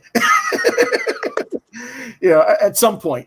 And even if they like you, because, okay, we've only got so much money and we want to read other people too, So if you got that many books, well, now what? It's not like we could have the loyalty that we had when you and I were younger, when comics were affordable, shall we say. Even back in the 90s when we started having right after Black and White boom and bust, we had that problem as comics started going from 75 to 150 to 195. We could see the diminishing returns on sales. Mm-hmm. And now we're at what, $3.99, $4.99, $5.99 a book for 20 pages. And it's not, and it's like, we can't build any new audience. Well, gee, I wonder why not. It's crazy, do we, what do you think about all that? Well, that's a lot there. There's a lot of the stuff there. The main thing I have a couple of things. First, a disclaimer. I don't know how to market things. I don't know how to sell things. It's not my world. Right. I don't know how to be a retailer. I don't know how anybody can try to even keep up with the tidal wave of books that's coming out now. Mm-hmm. And they have to deal with things like the way comics are distributed and dealing with I don't know, the landlord from the area that the comic shop is in. Right. Kind of All the so, business situations. Yeah. Right. But I know that, like I remember back when I first was getting into the industry back in the late 70s, early 80s, there was a thing called the DC implosion, where DC, yes, the 70s in DC, right, their sales were dropping, and they wound up cutting their line, and they lost a lot of they lopped off a lot of titles, and it was right when I was getting into the industry. In fact, a little quick story is that I'd done some short stories with Joe in the back of Sergeant Rock. I was getting some other little stories here. I was getting a little story there. So I would call somebody up and call up the editors whose numbers I would have. Do you have anything for them? No, nothing this week. But then next week, yeah, we got a little 8-page story for you, Ron. So I'd get that. But after a while, I just wasn't. I was getting a lot of, no, we don't have anything for you now. And finally, I talked to. I was on the phone. I was talking with Len Wein, who was an editor at the time. And I'm forever grateful to the fact that Len was really honest with me. This is right at the time of the DC implosion, and he said, "Ron, I'll tell you, we had an editorial meeting, and we just had this. We knew we were going to have to cut a lot of books back, and that meant there were some creators that we weren't going to be able to work with anymore. So we had a big long list of all the writers and artists, the freelancers that we were working for, and we had to draw a line, and your name was on the wrong side of the line, and it was like a gut punch." But at the same time, I was so grateful to Len that he just told me what it was, and that let me know what the score was. And did it make me quit doing comics? No, because I'm a stubborn guy who won't take no for an answer. So I just kept. And after a while, things opened up a little bit more, and that's how I wound up getting the short story in the back, the Barren Earth in the back of Warlord eventually, and so it evolved. So that was one of those times when the industry was just really in a bad spot. Then again, in the 90s, there was another implosion, I think, that happened with the collapse of the investors market. There was, I think, to me, I don't know about this, but it seems to me what happened was they put out The Death of Superman, and everybody and their brother bought a box of The Death of Superman #1s and put them down in their basement, and then realized that everybody else had a box of Superman #1, so it was a worthless investment. Well, it wasn't that was part of it, but that was I know I've oversimplified. Yeah. That was the second wave. Yeah. But anyway, so there was, and so a lot of titles just started losing sales because investors weren't buying them anymore, and they weren't they were, for a while, I think a lot of comics were being catered towards investors as opposed to regular monthly readers and stuff. Anyway, for whatever reasons, the market shrank again, and there was a period of time when sales were dropping every month, and companies were closing, and people were scrambling, and there was a bottom, and none of us saw the bottom. I mean, there was no bottom, and none of us could see it. And so, literally, some of my compatriots, my peers, and I were saying, I wonder if we're going to have an industry 6 months from now. Literally, we thought it could have been the end. It wasn't. Once again, the medium, the publishers, the formats evolved and restructured and recalibrated, and then it sort of corrected itself. It was different. The landscape had changed. So we're now at a place where there's a lot more, graphic novels and books that are done formatted to be distributed in bookstores as opposed to comic shops or newsstands. And we're trying different things as an industry. It's pop culture, man. It never stays. And again, we evolved into the digital age around that same time in the late. The digital age, and now things like Kickstarter, so that creators who maybe have a project that doesn't fit in with, the publication or marketing plans of a particular, large publisher, but it's a good story and it's a good title and character. We can now appeal directly to the readers, and we don't need to have the massive sales figures because we're not trying to support an entire publishing house. We're a person or a small group of people working sort of guerrilla style comics. And even so, though, I mean, when we say we're not trying to support a whole thing, we are trying to support a business. I mean, it's a smaller functioning business, but it is still a business, and we still have our own expenses. Absolutely. I'm not trying to do Trekker as a hobby. I'm trying to do it. It's my career. It's my job. So I mean, what I guess what I'm saying is, I mean, I don't know how much your print run's going to cost you because I don't know that format. I've never done that format. The last thing I published was in 11, 2011. And I know how much it cost me. And that was a small print run of only 500 copies, and it cost me about $680, I think it was, $680, $780 for the run. And I had a good deal because I had certain people that I knew at the time. It was just a little art book. But I find that, people going all over the place fighting over who's going to go with what printers and everything. And I'm like, okay, you go to print on demand, like an Indie Planet. I don't know if you've been to Indie Planet, but you can get a print run, but you don't have the discounts like you would a normal printer necessarily. No, absolutely. If you're doing print on demand, you're paying a lot more per unit cost, as they say. Yeah. And, and it's like the profit margins aren't necessarily there unless you really know how to hustle and market your book. And, at our age, we can't do what I did 25 years ago, where I went on the college campuses and went door to door. It was, I mean, as cool as we are, they're still gonna think I'm dad and your grandpa, unfortunately. Hell, they like my grandpa because I've got gray in the sides. And I didn't get into comic books to sell comic books. I got into comic books to create them. Exactly.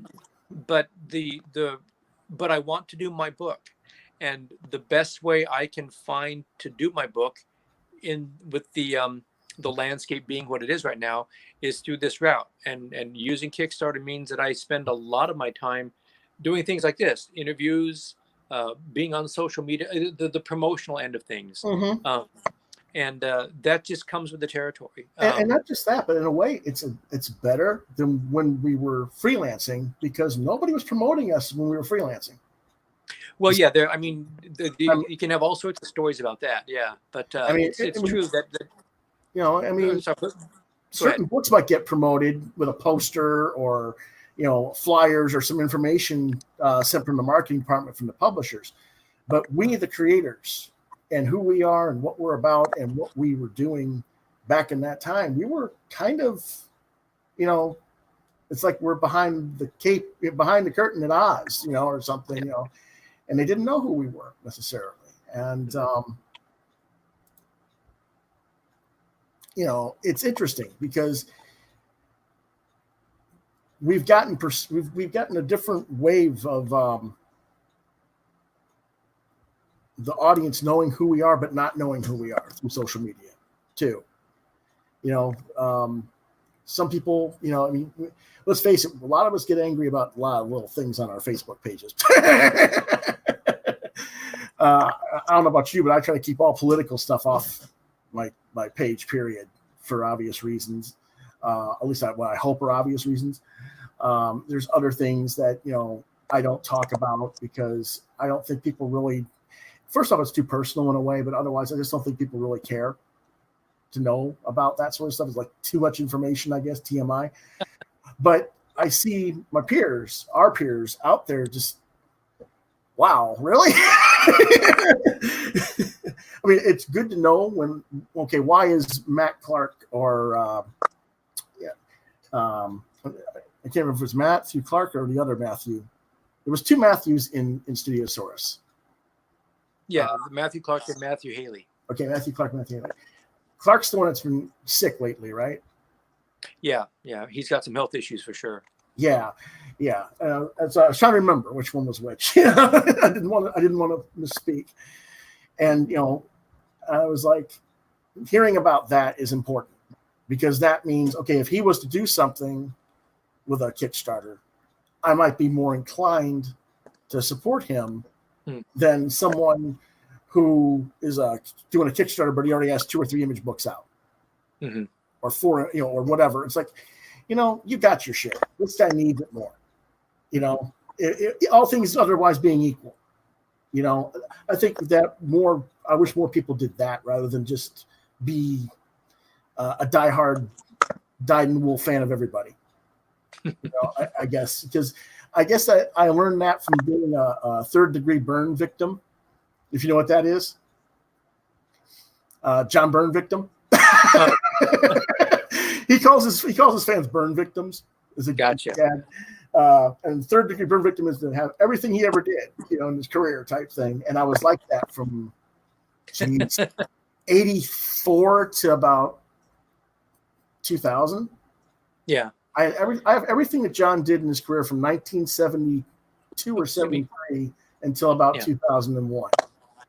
That's pretty good. Well, a lot of comic fans are like that. We have this collector mentality, and you want to be a completist. You want to have it all. Mm-hmm. But I somewhere along the line that turned off in me. I don't know. I think it was because of stuff like Death of Superman and Nightfall, and when Hal Jordan went nuts and Kyle Rayner was introduced in Green Lantern and stuff like that.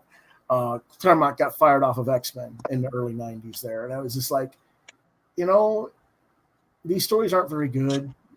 And people I like they're not there anymore, And while I'm going to give some of these new people a turn, give them a chance. Like X-Men, Claremont left 279. I went to 300, collecting it. And I don't know if you watch wrestling at all. No. But, okay. Well, there's a guy named Daniel Bryan, and he does this dance move. Yes. That's what I was doing back in '94 when Uncanny 300 came out. And they looked at me weird. What do you mean? It's just Uncanny X-Men. No, you don't understand. This is the last one. I have to buy anymore. I'm done. And they're like, they couldn't wrap their minds around the fact that I would quit. An X-Men comic, it's like, but you're like the definitive X-Men guy. You know everything about X-Men, which at that time I was that type of a fan. But it was like, no, they screwed up. They got rid of the writer that mattered to me, and I don't know what we're doing anymore. So it happens, and I've never been back with that book. I mean, I've tried, I've borrowed library trades and stuff, but nothing's ever clicked. Well, if it doesn't work for you, it doesn't work for you. Yeah, that's it, Yeah. And that's kind of what's happened with me, with mainstream over the years. It's like one by one, they just got to the wrong thing. I'm like, I'm done. But so what are you reading these days yourself? Not a lot of comics. I read a few. I do read Saga from Image. I read Steve Lieber's, because he's a studio mate of mine, and he's doing this fantastic run with Matt Fraction on Jimmy Olsen. That I read that too. Oh, okay. Yeah, I know Steve. And but I'm reading some novels. I always like to sort of try to shift gears and shift modes, so that when I'm not making my comics, I can sort of get a few influences from other genres, as it were. Yeah. Well, other formats, other platforms. Yeah. Mm-hmm. Yeah. Mm-hmm. Okay. Have you ever done a book with Barbara Randall Kessel? That's your sister, right? No, this is a very funny story. It's just we just happen to have the same last name, but we have no relationship whatsoever. Okay. So I wasn't sure. We met. She's from California. Excuse me here. I see my phone is getting low on power here, so I may be dying on you pretty soon here. Okay. But Barbara and I met. She was from California. I was from Oregon. We both met back in the office of DC. I went in one day when I was living back in New Jersey, and I was introduced to this new editor, and it was Barbara. And we just got a big laugh out of the fact that, we had the same last name. So people were always assuming that we're either brother and sister or husband and wife. So, yeah. Okay. Well, I guess I figured that because you and Carl were friends, and I was like, well, she married him, and it was like, that's how I kind of figured it, I guess, So it was kind of a weird thing there, but there. Excuse me. Excuse that shifting around. I had to put your try to get my charger back in there. Yep. Yeah. So now I'm all messed up, but hopefully this will work, and we'll be able to make a show of it here. Oh yeah, you're okay. You're fine. Okay, good. Yeah. I know she's edited. But yes, she's edited me, and we did work together a couple of times. She was my editor on the Dragonlance stuff that I did for DC. But we also worked together on one issue of Alien versus Predator that came out through Dark Horse that she wrote. It was just a one-shot called Booty. Okay. And like Pirates Booty or whatever. And also she wrote a few of the back in the 90s, Dark Horse for a while had the rights to Johnny Quest. It was called The New Adventures Oh, of Johnny Quest. Johnny Quest stuff. Okay. Yeah, and so she wrote a couple of those stories when I was drawing that book for Dark Horse. Okay. So we had a look. We crossed paths a few times. That's cool. That's cool. Yeah. I met her when she was editing Burn on X-Men for Dark Horse, and sweet person, really sweet person. Yeah, very smart, very passionate about comics and creation, creative endeavors. And stuff like that. And the funny part was, for people who might remember the character Barbed Wire, and the phrase "Don't call me Barb," that's from her. You don't call her Barb. No, or Barb. Like and the other funny part was, when I first met her, of course, I said Kessel. By not, which is common, Sure, Carl gets that a lot too. Yeah, right. And she was like, Kiesel. And I, excuse me? And then she goes, Kiesel. Oh, okay, I'm sorry. Thank you. But it was kind of cool meeting her. And that, in fact, that was my second show as a professional. Because I went to that Mid-Ohio Con in '93, November of '93. Actually skipped Thanksgiving with my family to go to that because Byrne was there and I hadn't met him at that point. And I was like, I'm 21. Here's the guy. Him and Perez are my idols. I got to meet the guy at least. And I went down there and I met him, and it was a good experience. And I had no idea that a few months later he would be at Motor City, which I normally do. So it was it's like a few months later, there's, like I said, there's John and George and Bernie, I'm like, and that was something else. Learning from those three was something else, but let's see. There's another thing here. In 2012, you were commissioned by H&R Block to do a tax comic, I guess it was called. Well, it wasn't a comic. I just did some illustrations. Oh, okay. Spider-Man and Spider-Man and Bruce Wayne, Batman and Spider-Man. And it was a way to using the comic book or the comic book style illustration format to sort of make sort of vivid and very clear some of these concepts about finances, investments, that sort of stuff. So it wasn't an actual printed comic. It was just something that was like put on the internet. Yeah. I think it might be. I don't know if that ever saw print. It might have just been something they used on a website. I'm not sure what format it finally with from them.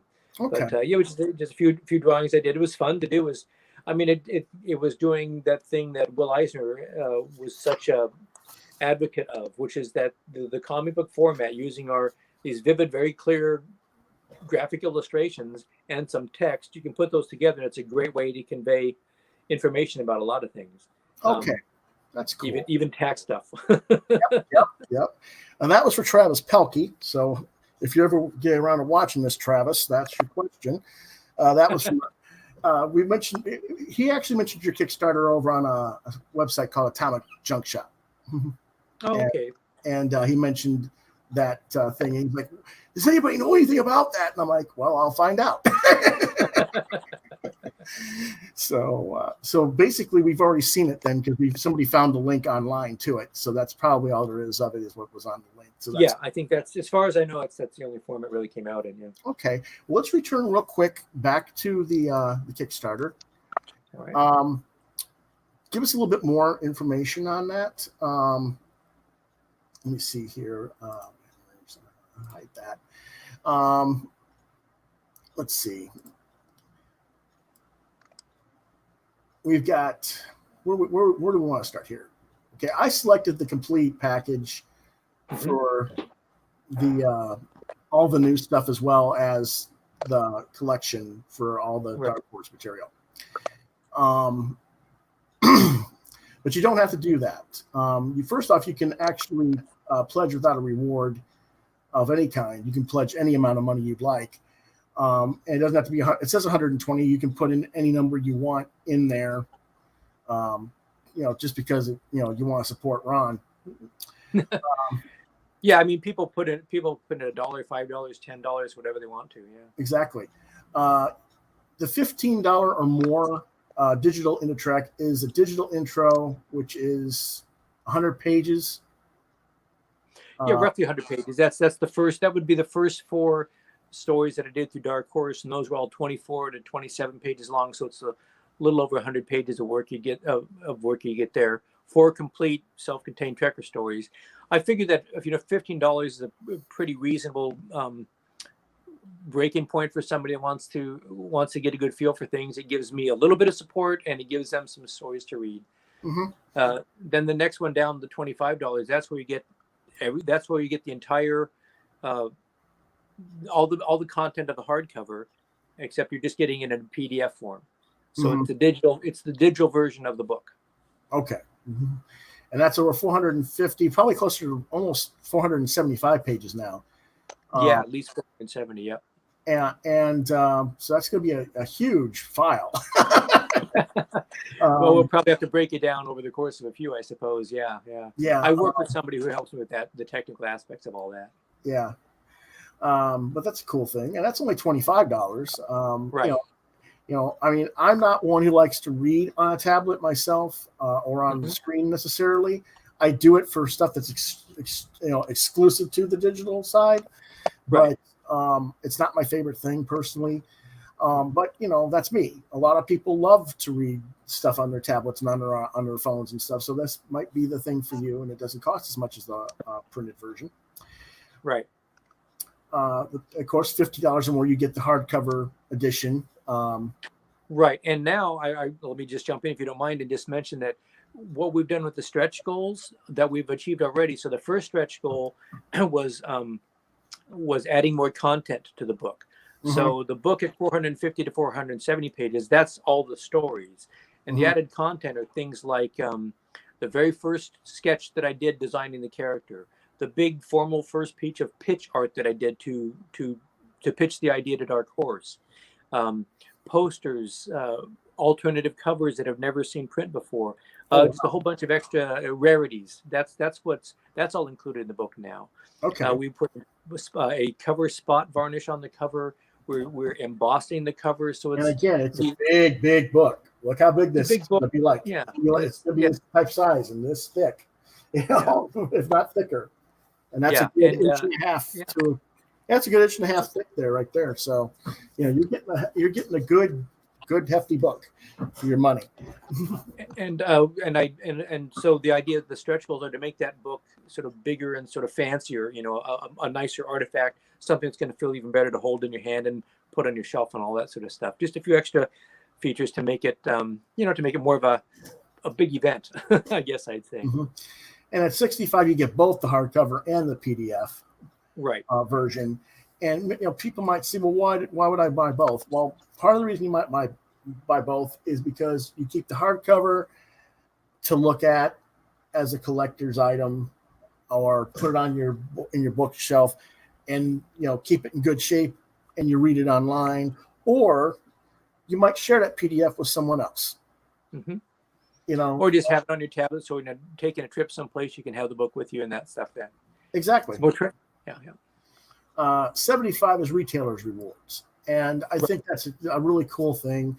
$75 for 3 copies of the hardcover, which is normally $50 for one. I mean, you're giving them a 50% discount. That's for retailers only, and that's because, like we were just saying, I don't have a way to get my books distributed through Diamond and stuff. But frankly, I love I love retail shops. I love the idea about people being able to walk into a comic book store and stumble upon a book they've never seen before. Mm-hmm. So I'm going to Kickstarter not because I want to turn my back on retail shops, but because it's the best way I can get my book out. Exactly. But I do try to make it as retailer friendly as possible. But I also know that most retailers, they've got all they can do to try to keep up with the books that are flooding in. That Diamond catalog is thick as a phone book every month. Mm-hmm. So getting them to and Diamond books 500 pages, and because I get the catalog every month, so I buy out of the catalog every month myself. Wow, good for you. Yeah. And well, the reason I do that is because if I don't, I'm going to miss everything I want. I hate to say that, but because I haven't bought Marvel since 2003 at all. And I buy very little DC. I do buy like 2 to 5 books a month from DC, and it's usually like one shots or miniseries stuff, not the regular ongoing stuff.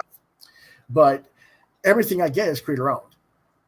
And okay, yes, you've got Image, you've got Boom, you got Dark Horse, but there's all the stuff in the back of the catalog too. That and unless you go through it, most comic shops, whether it's due to budgetary restraints or because they just don't feel like they have the time and energy to commit to promoting that back book material, they don't have it in their stores. Right.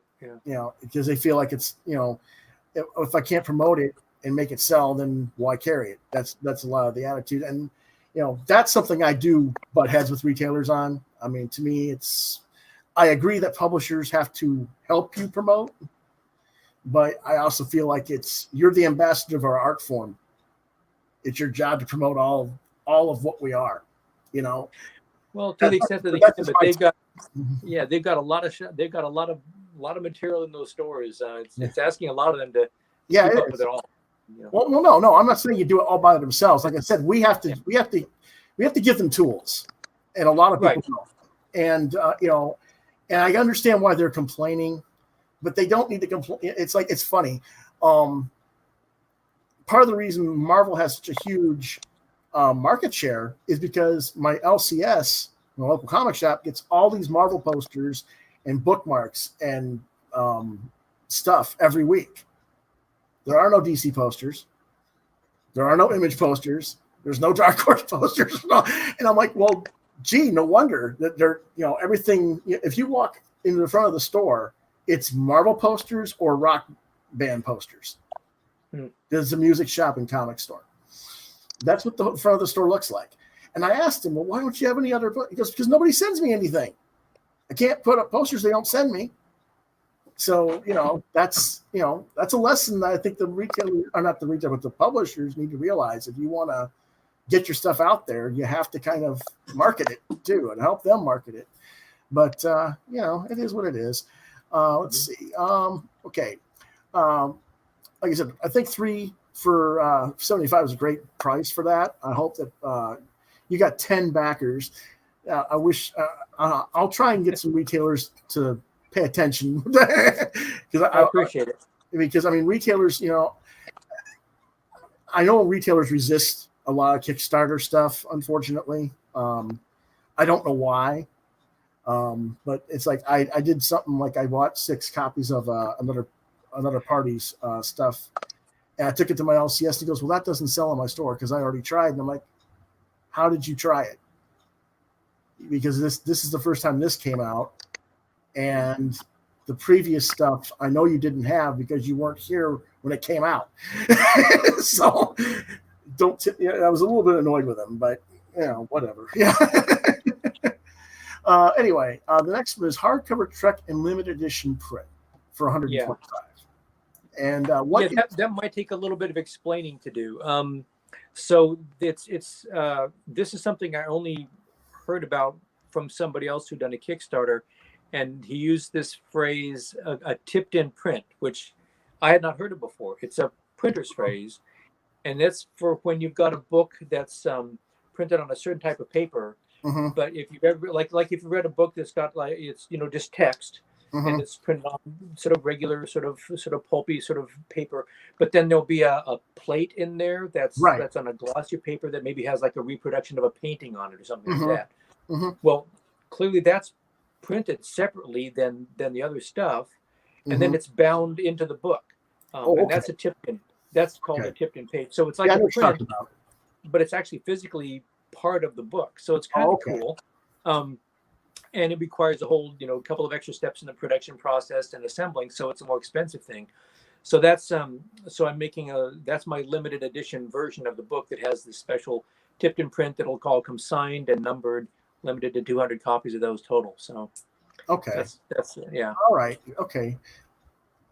I thank you for explaining that. I thought the print was separate from the book. Yeah. No, it's actually bound into the book. Yeah. Okay. Yeah, I've seen that before. In I guess you could say prose books with the print bound in. So yes, that's I think where the that's mostly how they're done. But I've seen some other at least one other hardcover book that's the same thing. It's just another way to make it a little more exclusive. A lot of times when you do Kickstarters, you try to come up with these extra rewards, you know, stickers and prints and bookmarks and stuff, and all those extra pieces. And I've used those on my earlier campaigns to an extent, but all those extra pieces take more time and assembling that stuff. And mostly what I want to do is just write and draw my stories. So what I'm trying to do on these Kickstarters is have there be enough levels of rewards that people can find interesting things and ways to back it that fits where they're at financially and gives me some money and that stuff.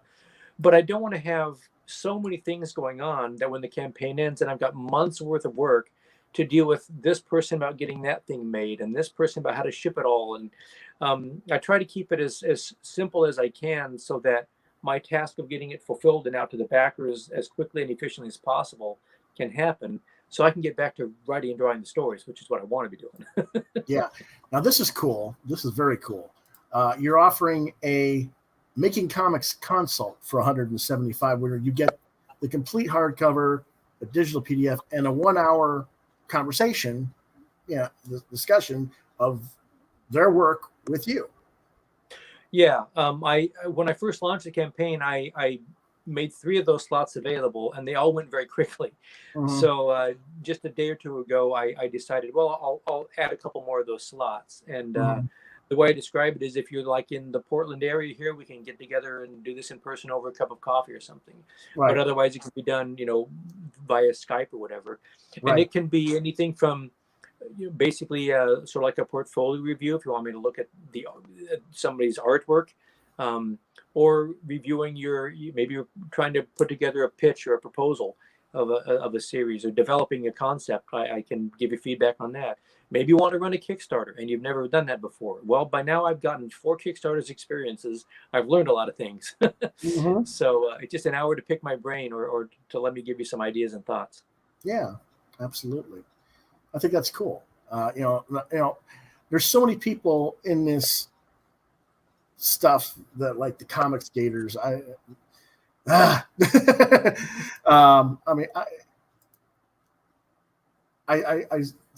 want to name anybody specifically because I don't want to throw anybody under the bus, even though I don't like them very much.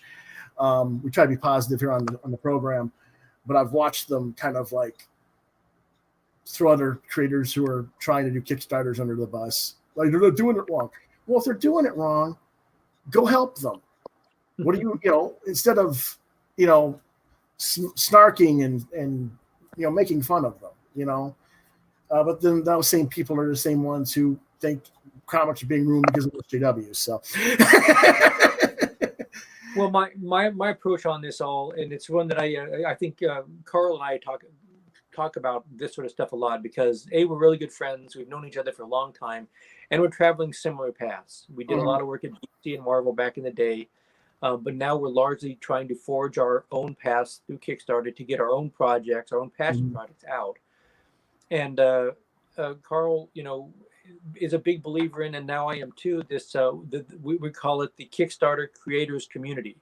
We're all in this together. And if I see somebody who is, running a Kickstarter that somebody I've never heard of before, and their project is new to me, but if I like it, I will recommend it in one of my updates. And sometimes people will recommend my project in their updates. And if I see somebody in your updates, and if I see somebody who has a really good idea, like the tipped in print, then I'll borrow that idea. Or if I see somebody who's doing something and I'm confused by it, maybe I'll reach out to them and say, hey, I'm just curious about this. Can you let me know? And sometimes people will write to me and they'll say, why are you doing this on your campaign? Is it working for you?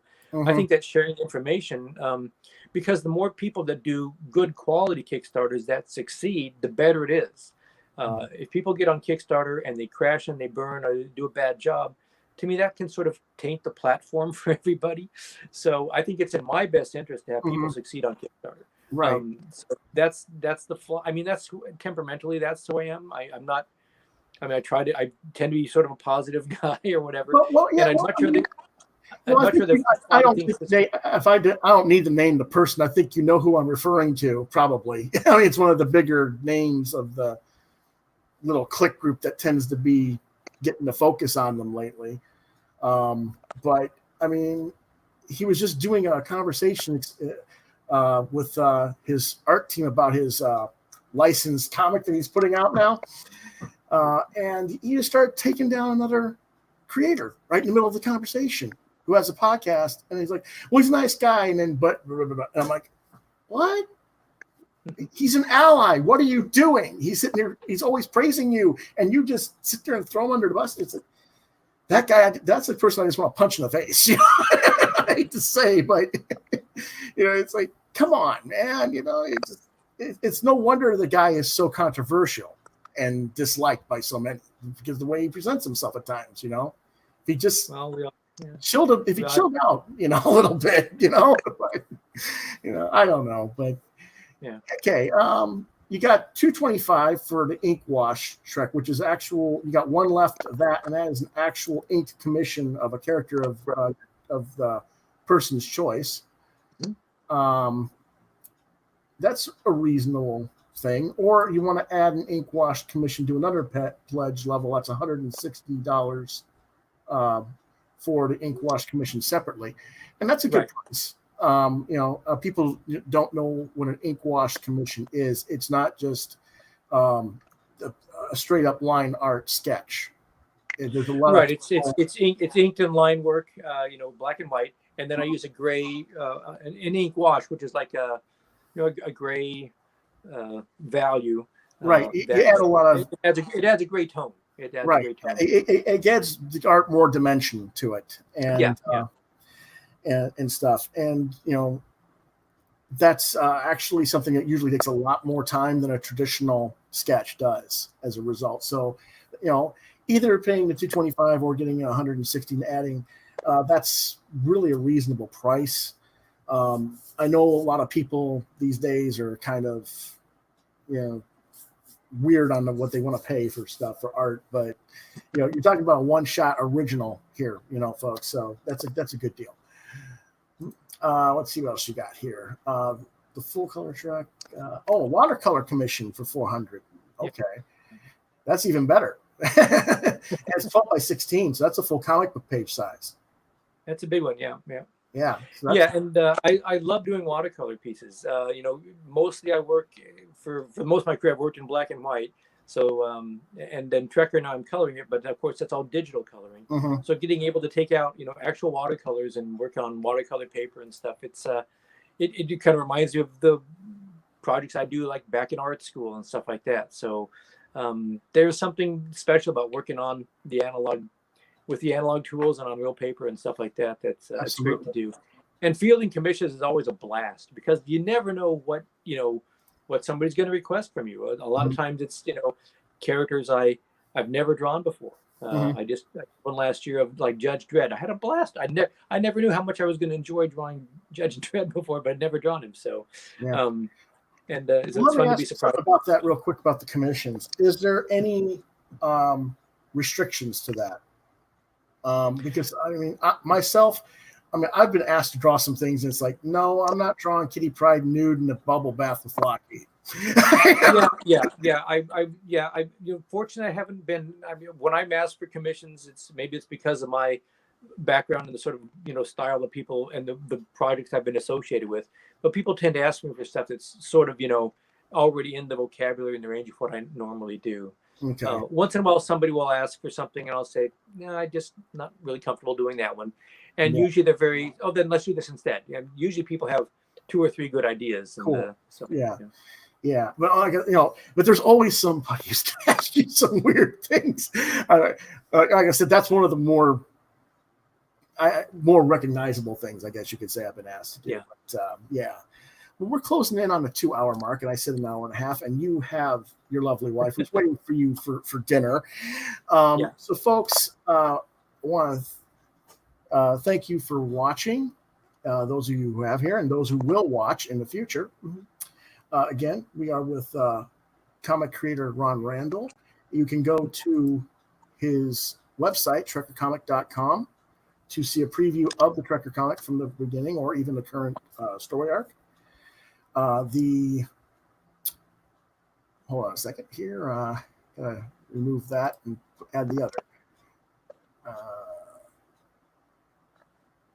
Oh, that's what I gotta do. Okay, it's being silly. There we go. I want to do that. Nope, I didn't want to do that. Go back to this. It's being fussy on me. That's StreamYard for you. We want to go here, and that is trekkerkickstarter.com to go to the Kickstarter page that we've been looking at. That will take you there, and that'll give you again all the information that we've covered. And if for some reason you don't have the money, like I said, it is Valentine's Day weekend. You may have spent your money on your honey already. You can always go to www.etsy.com/shop/Ron Randall Art and get at least I don't know if the hardcover's gonna be available at the Etsy store yet. That might be wait until you've actually got everything fulfilled. But I know you can get the more modern stories, the 3 Chapeltown and Battlefields, and what was the other one? Dark Star Zephyr. Dark Star Zephyr. Thank you. So you can get those 3 all there, and the hardcover will be available on the site once. I mean, it hasn't been printed yet. So exactly, that's what I said. Once everything's been fulfilled, it will be available on the Etsy store at some point. Yeah. So, it's not dire straits, but it necessarily, but yet if you want to get the cool stuff like the prints, the tip-in print, or the original art, or you want to get it on PDF instead, now is probably a good time to do it as any. So these are the places to go. Again, trekkerkickstarter.com and trekkercomic.com. So I want to thank our guest this evening, Ron Randall, for being so gracious with his time. And thanks so much. I always enjoy having conversations with I don't want to call you the old guard because you're not the old guard yet. You really are. We're getting there. Yeah, well, we are. I mean, it's scary at times though, because I mean, people just don't realize how long we've been around. And I don't know what it is. But are you doing any shows? Yeah, I am. I'll be doing Emerald City up in Seattle. Okay. That's the middle of March. And then the weekend after that, I'm flying out to Toronto for a convention out there. Okay. Then let's see what's up next. In June, I'm going to be in Denver. In the fall, Portland has its own Rose City Comic Con. I'm doing that one. Okay. And in July, I'm going to be in Connecticut at Terrificon. Oh, okay. So you've got a good schedule going this year. Yeah, I've got a few scheduled. I'm hoping to get a couple more conventions on the schedule. I love both Heroes Con in Charlotte and Baltimore, the Baltimore convention. So, but I don't know for sure if I'm going to be able to get those on my schedule. But I try to get around some. It's great to go to shows and meet fans in person. To do commissions for them right on the spot. That's great. To be able to turn new readers on to Trekker it makes the shows really well worth doing for me. So I do get around some. Yeah. Okay. Well, thank you again for visiting us, and we'll probably invite you back. I want to actually get some of the other guys from Periscope as well, and have a roundtable discussion in the future. That'd be cool. But I'll reach out to you in the future on that, and we can see what we can work out. Maybe get Carl and Aaron in here as well, because I don't know, is Carl part of Periscope or not? Yeah, he's a member of Heliodscope as well. Carl isn't, Aaron isn't, right? Right, that's right. Yeah. Okay. Because technically, I was like, there was Studiosaurus, and then there was another one between that one and Periscope, I think. Yeah, well, that was we don't need to go into that too much, but it was called Mercury Studio. It evolved into Periscope, which has now changed its name to Helioscope. Helioscope. So, Okay. All right. Yeah. Had to go through 3 names to get it right, I guess. Yeah. Okay. I just remember it as Periscope for some reason. I don't know why, but it's all right. Yeah. Okay. Well, remind me of Helioscope next time. All right. If I should forget, yeah, I mean, because you got quite a big community in that group right now. We do. It's a lot of artists, a lot of younger artists than me. I'm sort of like, I'm the old guy in the studio, but there's a tremendous, it's a great group of people. They're fun. They're very bright, and just a great group of people to hang around. They're all friends. We're all friends. And we know we're really lucky to have that extraordinary group of people, young artists in their early mid-20s, and then all the way up through. And some of them have never worked in the mainstream of comics. Some of them just work, for graphic novels for book publishers now, or web comics. And then you got people like Steve Lieber and me, who've got a fair amount of history with the mainstream, Big Two and stuff like that. So it's all over the map. But a lot of fun cartoonists. I've known Steve since the '90s too. We had a bad experience. I had a store invite him, and he lost all his art No. And then I didn't know that he booked Steve the weekend that they were having a parade in town, so that everybody went to the parade, and it was just like, oh God. It was like, oh man. I was like, I didn't know he was going to do that. I'm sorry. I feel so bad. Yeah, it made for a great story afterwards. I know he got his artwork back. I don't know if he lost. That's good. But I don't know if his luggage got back with the clothes, though. It's so long ago, because that was like 90. He was doing Hawk. That's when he was doing Hawkman. So that was a while ago. Yeah. So, yeah. But yeah. Well, this has been great. It's been a nice trip through my career. Thanks for having me on the show. Oh, you're welcome. And again, this is Quoth Raven, Lewis Bright Raven, and this is Mr. Ron Randall, and we're going to let Ron sign off and have his dinner with his lovely wife. And you two have a good weekend, sir. Thanks very much. Great to see you. Yep. Bye. Have a good one. There we go. And we're going to go ahead and go through our last stuff here. We appreciate you all, as always, watching our shows. And if you want to reach me, you can reach me on Facebook at lewis.brightraven, at deviantart.com/brightraven, here on YouTube at Quoth the Raven, Lewis Bright Raven, at Gmail at Quoth the Raven, LBR72 at gmail.com, Yahoo at Lewis Bright Raven at yahoo.com. Our podcast is usually aired on Thursdays at 9 p.m. Eastern Standard Time.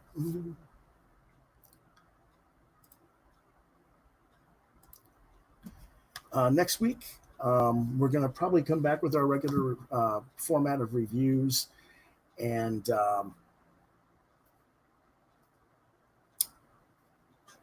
some discussions and questions and stuff. I just wanted to give Ron the platform for the evening. And because there's some stuff that was, there's been some questions that have been kind of controversial and stuff, and I didn't want to go into a rant. So we'll do that next week, folks. And I don't know if we'll have some more guests next week or not, but we'll see. We're always trying to schedule new folks. So if you do want to be a guest on our show, contact me at the address you see, Quoth the Raven, LBR72 at gmail.com. And I will do my best to see what we can do to schedule you on the show.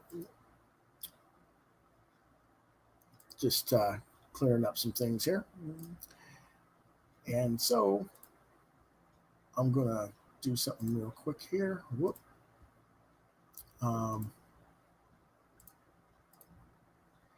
Oh, yes. Again, notice this was a pretty good show. We had pretty clean voices today, but as always, in accordance with the new COPPA regulations, this episode was intended for ages 16 and up, while some of the content that was featured is kid-friendly The context of every episode is to address adults and inform them of said content for them to research as consumers in service of their youth. There is always the possibility of adult language present on the episode as well. Rated TV 16 and up. We'll see you next week, folks. And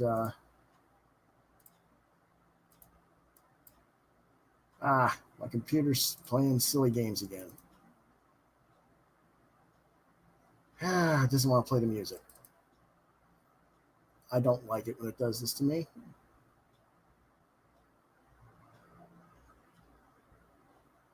Nope. For some reason, it doesn't want to play my music, and I don't know why, and it's very annoying. But we're going to see what we can do here before we close out real quick.